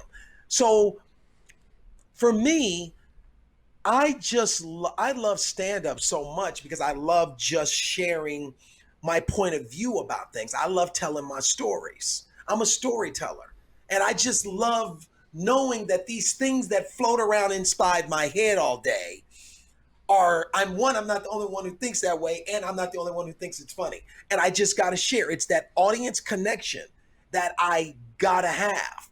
And I cannot explain. Like when I see you, and I said it to you when we saw each other at a club. It wasn't even a club. It was like a real club, not a comedy club, out there in the Inland Empire. And when you and Kym walked in, my heart was full because I knew that y'all came to see me and y'all comedians. And when they started the show, I saw Sherri standing there and I knew she wanted to go on. I knew you wanted to go on stage because I know what that feels like. And that's why I told her, boy, I was like, you need to put Sherri on that stage. You need to, because like, we ain't got nothing else to do. And the microphone went out. I'll never forget. Me and Kym was standing on the stage together. Yes. Next thing I know, she's sitting in the audience talking to people. The microphone went off. Kym just left. and Sherri stayed right up there and did her thing. And that's what I respect about you. That's the kind of stuff I respect about like DL. Comedians, you can't give it to nobody. It's in you or it ain't. And when you fail, when you take it in the face, what you're going to do if you're the type of comedian that takes chances, that you're not staying in a safe zone. You got to be okay knowing that this probably ain't going to be good for none of us, but I'm going to do it anyway. Like, and once you do that and you get used to being in that space, that don't bother you no more. But that feeling of not connecting, not killing, it doesn't make you not want to go up there again. It makes you want to go up again sooner. Yeah. That's the difference. Like, and a lot of people don't realize that. So like, you either have it or you don't, man. I cannot tell you how my show wraps August 11th. My first show is in Boston, August 19th. And I go all the way through to January 29th till I film at the Hannah Theater in Cleveland. And I cannot explain to you the level of excitement that I have about doing this. I'm excited too because Fat Ballerina was so daggone good. And the fact that you're doing another special. Oh, thank you. This is, now the second special is called what? It Ain't for the Week. It Ain't for the Week. And it's going to be on Netflix, right? Congratulations on all of that. It will be on Netflix. Yeah, it's. No, keep going. It's executive produced by Lena Waithe and Kevin Hart. I have a dynamic Black female director named Malachi, who's directing it, which if I'm not mistaken is the first Black woman to direct a major network Netflix special. So I'm very excited about that. And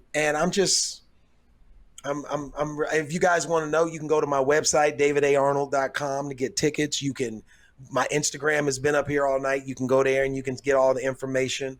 But like, I'm so excited about coming out to these cities. I'm so excited about seeing everybody and preparing. So now I want to bring it back. I know people are always complaining. Sherri, why you keep talking about men? Why you keep talking about men? But David, I talk to you about men all the time because I've been to therapy. I've been working on myself for the last 3.5 years. I've been celibate for 3.5 years. Can I count the pandemic as part of my celibacy? God. That was an unwilling celibacy. Sick of this. If you don't come back in here and talk to me, I ask you about advice all the time. And look here. What is going on? Somebody told me I was combative. And so I'm trying to tap into my femininity. No, you can't see that because I'm not combative, David. I'm combative with you. But oh, okay. I'm just because I know you. I'm really trying. I'm tapping into my femininity here. I've been going out on multiple dates, which has been a lot of fun. The journey of dating different people and not being connected to one person. It's just been fun. Mm-hmm. But really, what do you think? What advice do you need to give me? What do I need to be doing? Stop looking for a husband. I'm not looking. You know, I don't want to get married. I'm not looking for a husband. Then don't stop looking. Like whatever I feel like, you know what it's like? It's like the couple that's trying to get pregnant. And they got a schedule and a board and a chart, and we got to do it right now. You hurry up and get home from lunch from work.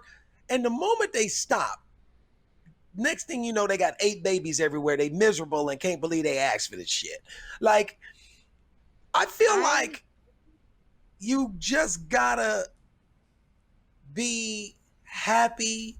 And I'm not saying that you're not happy, but you gotta be cool or happy with whatever, wherever it is, what it's gonna be. And maybe you not, maybe this is what it's supposed to be. Maybe you're in a period where you're supposed to date and have fun and just live. You got a son right now, and maybe the guy that's coming is coming when your son leaves. Because God know, you always talk about God. God know that he need all your attention and you need all his attention. And then when he leaves, because he already done told you he going to New York, so he don't want to be nowhere near you. When he leave to go to New York, you're going to drop him off at the airport, and you're going to be leaving the airport in tears. You're going to be leaving the airport in tears. There's going to be another nigga standing there waving in tears to his daughter bye too. And y'all going to be like, oh, you just left your kid, me too. And then y'all going to go down to the coffee company over there on Sepulveda and eat. And the next thing you know, y'all going to be together forever. That's how it's going to happen. Like, literally, it always play out the way it's supposed to play out.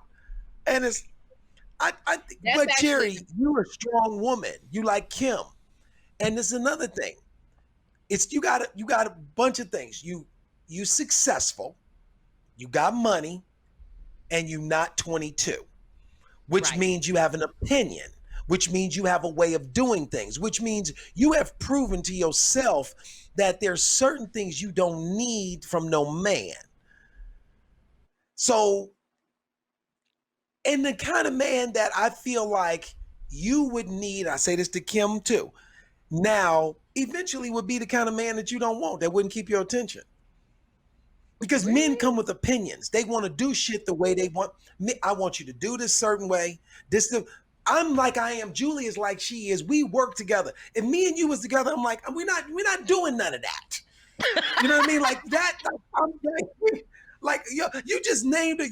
When you started rattling off your team, the hair and the this and the that, and all I saw was 5 bitches everywhere talking. I couldn't take that shit in my house. You gotta go do this shit somewhere else. I can't take this. Like you don't know what kind of person it takes to have to deal with you. It takes a different kind of man to have to deal with a woman who really is got her own thing. And most men are not secure enough to be with a woman like that. So they try to validate themselves, or she tries to validate him by going, oh, he my manager. Because she trying to make that nigga feel better. That nigga ain't your manager. That nigga was a draftsman at an engineering company when you met him. Why you got him talking to CBS? This just came to me, and I want to tell y'all listeners, because I asked David advice about men. So there was somebody that I had met. And we had gone out on a couple dates, and I called David, and I said I met this guy, and he was a manager of somebody very famous. And David was like, "Who is he?" And I said the name. David didn't know the name, and I said, "But he's not managing a famous people anymore. He's a producer. He produces movies." And I was like, I think this could be it, David. And David was like, "What movies does he produce?" And I said, I don't know. I didn't ask him all of that. And he's like, "Well, ask him." Okay, so I texted the guy. He didn't text me back. So David goes, well, check his IMDb, because IMDb is the International Movie Database. And you can put in David Arnold's name and all of his credits will come up. You put in my name, all my credits come up. So he said, well, check IMDb. Now, then I got scared, because I was like, I can't go back to David. I checked the IMDb, and there was nothing there. Not a thing. And then I was just like, now what I'm going to say to David, damn it. When I didn't hear from you, I knew what his IMDb said. Because if his IMDb was legit, she'd have screenshot that shit and texted to me immediately. And when I didn't hear from you, I made note of that too. 2 days later, I went, I ain't heard nothing from this thread. This whole text thread went south. I did.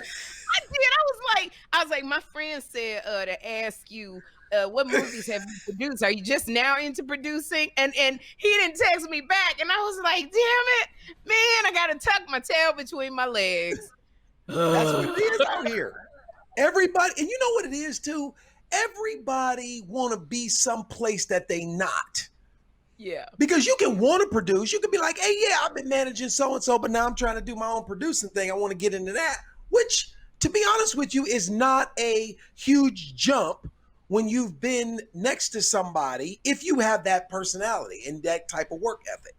But for the most part, I think you just, Sherri, you beautiful, you successful. I think the person that's coming for you is, and you know what? I think the person that's coming for you is, they got their own journey.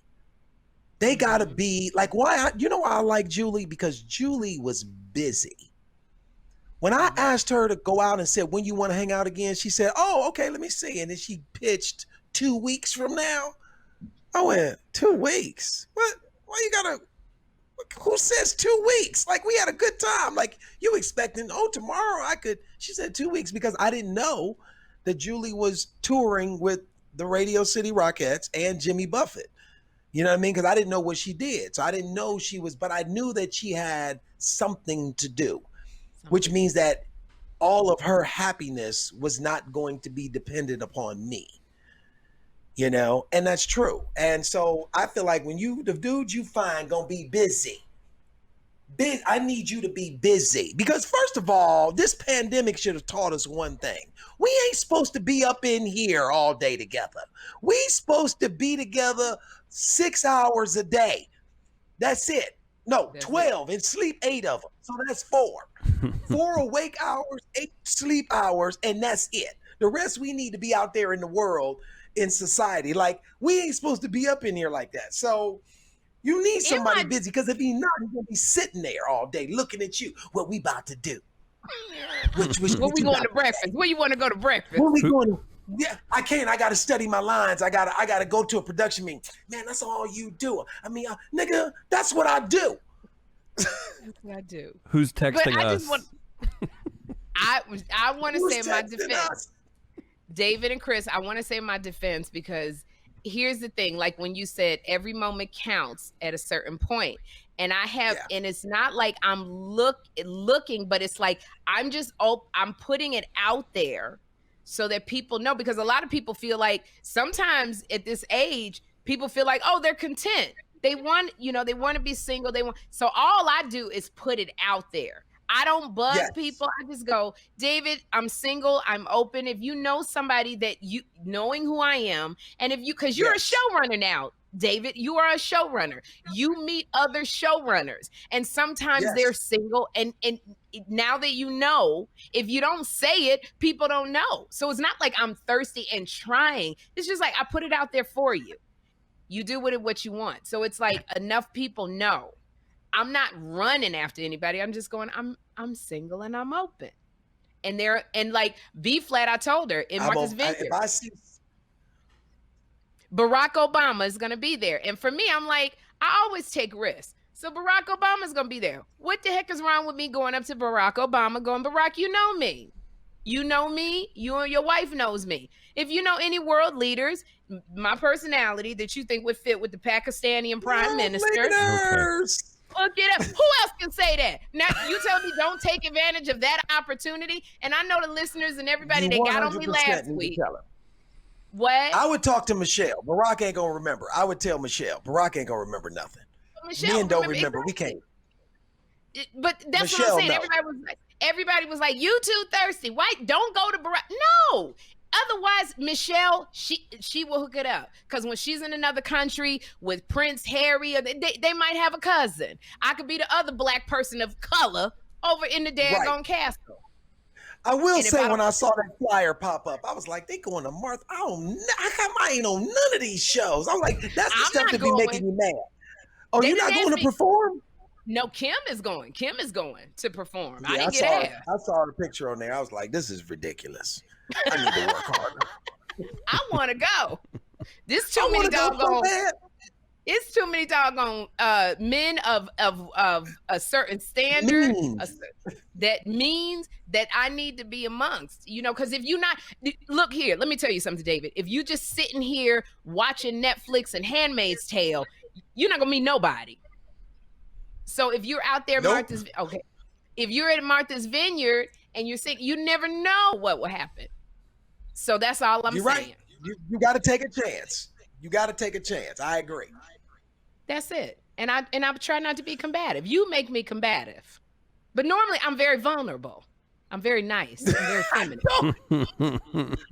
don't blame it on me. Don't. Yes, I do blame it on you, and I blame it on Chris, because Chris, my whole modem, everything is messed up. I'm on his Wi-Fi, keep freezing, and Chris gonna say to me, he's like, "Do you want us to help you work it out?" And what I wanted to say was, "Yeah, I want you to help me." What do you think I'm sitting here for? I'm freezing all over the place. I'm paying you, but you know what I said? I went, "Yes, I would like that, Chris."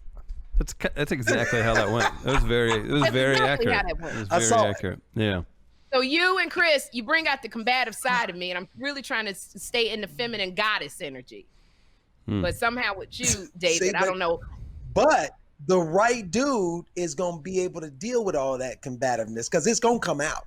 That's another thing. You going to slip back into this. Yeah. So you got to get the right guy. He need to see the combativeness, because you can't sell nobody on the sweet side, because that's the bullshit. That ain't it.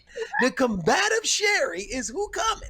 So I need you to see all sides of this, so you know what's coming. Now, if you still want to be here after this combativeness come out, then we got a good shot. Why you sound like I'm a horror movie? Got to show it to him at some point. Oh, he's just saying that. It's coming out. You need a gardener with gloves that can handle the thorns from the rose. That's all he's saying. You know, somehow I'm going to say thank you to that. I'm going to say thank you to that, but I don't like what you just said, Chris. I said you're a rose. You're a beautiful rose. I heard thorns in there. Every rose has a thorn. David Arnold, I just want to say to you, now it's time to say goodbye. How long have we been talking, Chris? Hour plus. You're good. You're pushing an hour and a half. I want to say I love you so much. I'm so proud of you. You have really put in the work, and you show people that when you work hard and you don't stop, this is what happens. There is success that happens. And I so appreciate you as a friend and a mentor. And no, I can't say lover, because that should have happened 25 years ago. So a friend. 25. And that's what I love about Julie, because she don't care when we talk like this. Julie Not at all. When I tell you she don't give a damn, she like. Before I go, I want you to tell this last story, because it's so heartwarming. And we talk about you all the time. Y'all celebrated your anniversary, which was 13 years, right? 18 years. 18 years. 5 days ago. David called all the women in his life, and he said, do you have a designer bag that you can give me? Why, David? Yes, I have designer bags. Okay, Julie wants a Louis Vuitton bag. Do you have a Louis Vuitton bag you can give me so I can give to Julie? And I said, David, why would I give you a used Louis Vuitton bag for you to give your wife? Just go out and buy her one. Do you know how much they cost? I said, David, it's your anniversary. Yes, what do you? No, it was her birthday. It was her 50th birthday. And I called Kym, and she said, "Yeah, David called me with that bullshit. Asked me if I had a designer bag. We talked about you so bad." And I said, "Are you gonna give him a bag?" She said, "Hell no, I ain't gonna give him no bag." But can I tell you, what did you do for Julie's 50th birthday? Okay, once again, if you go to my YouTube channel, which is David A. Arnold, or you go on my Instagram, you can see it. First, let me just defend why I asked for the bag. Okay. First of all, you and Kym was doing, I think, threesomes with Tom Joyner, and he brought $500 million worth of Louis Vuitton. That's the story. The amount of Louis Vuitton that Tom Joyner came out with for Sherri and Kym, I was like, there's no way sexual favors wasn't involved in all of this. It's too much. Thank you, So David. I was like, they gotta have a bag or two laying on the ground. You can't use all this. That was the first reason I asked. The second reason I asked is because I had previously bought my wife 3 Louis Vuittons, and she has returned all of them because she's like, I don't need this. We could put this money in the girls' car. Like my wife is Julie is not materialistic. Julie is very practical in her mind. So I didn't want to buy another one and return it again. So I'm like, if I'm gonna get her something, I'm gonna get one of these bags that I know Kym or Sherri got laying in their closet on the floor in the box because they got 40 of them. So that was my thought.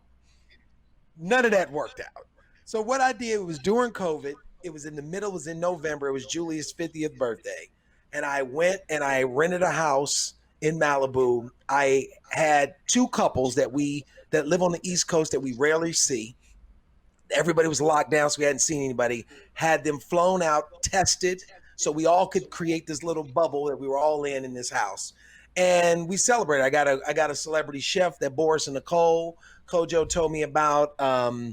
I bought her a few designer bags. I bought her I bought her a ring with her birthstone surrounded by a whole bunch of diamonds, and I bought her a brand new closet of clothes. Like I had one bedroom that was just filled with clothes and shoes and mannequins with outfits on them and all. I just put all this together, and she had no idea. She thought we were going to dinner, and so when she walked in this house and the friends, she just lost it, and it was a great time. And I recorded. I had my boy Hashim bring a video camera and record all of it, and it was incredible. And yeah, it was, I will say, it was good that y'all didn't that y'all pushed me out to try, because I did better. And I came up with that idea, and it was good. And I think that bought me another 2 years.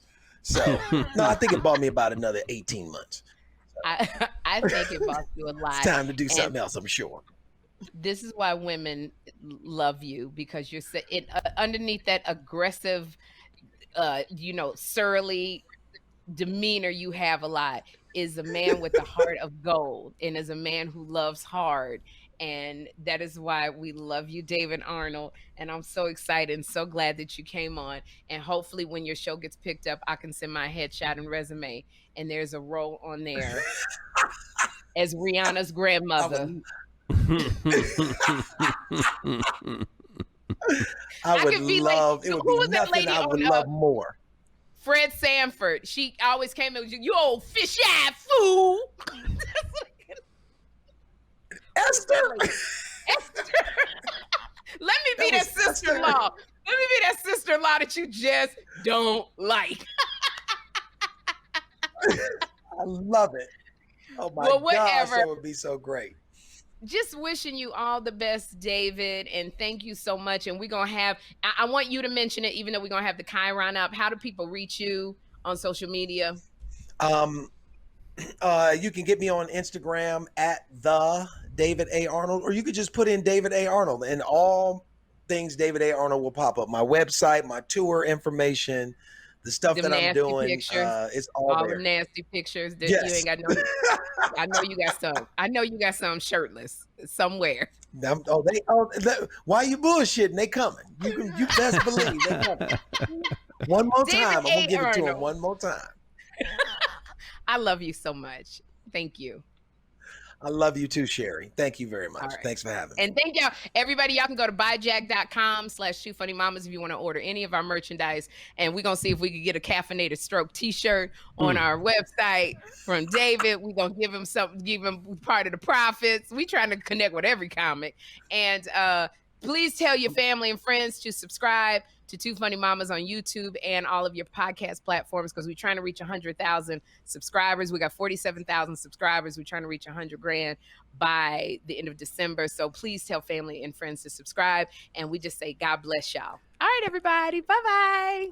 Real quick before we go, yesterday, as we air on Thursday, was July 21st, which is Kym's birthday. Tell everybody, go to Instagram, wish Kym a happy birthday. It's Kym's birthday. And what is Kym's Cash App? Damn it. Hold on. I'm not going to leave without y'all Cash App and my girl. Stop it, please. Don't even trip. If y'all want to, this is my girlfriend, David. Don't go nowhere. Hold on one second, because we got it. I'm about to send Kym Whitley a Cash App, and I'm gonna tell you what her name is on Cash App. Let me see if I put this amount in. Damn it! I hope. Okay. Yeah. She got 2 of them. Which is her? It's Kym Whitley. Damn it. There's a ton of Kym Whitleys. We'll but it's put the that first up. one. It's we'll put it up. We'll put her Cash App up. But you can Cash App any birthday love that you wish to Kym. Okay, shit. $300 just went through. I was trying to do a test and $300 just went through to Kym. You was trying to send. You was trying to. Why wouldn't you do a test with a number 1? Because I got these nails and it hit the 0. So I was like, oh, no, I'm just test it.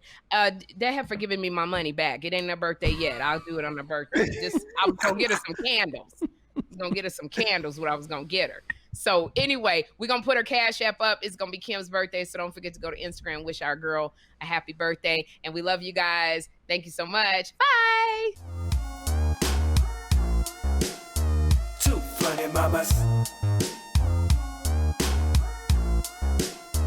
2 funny mamas. 2 funny mamas.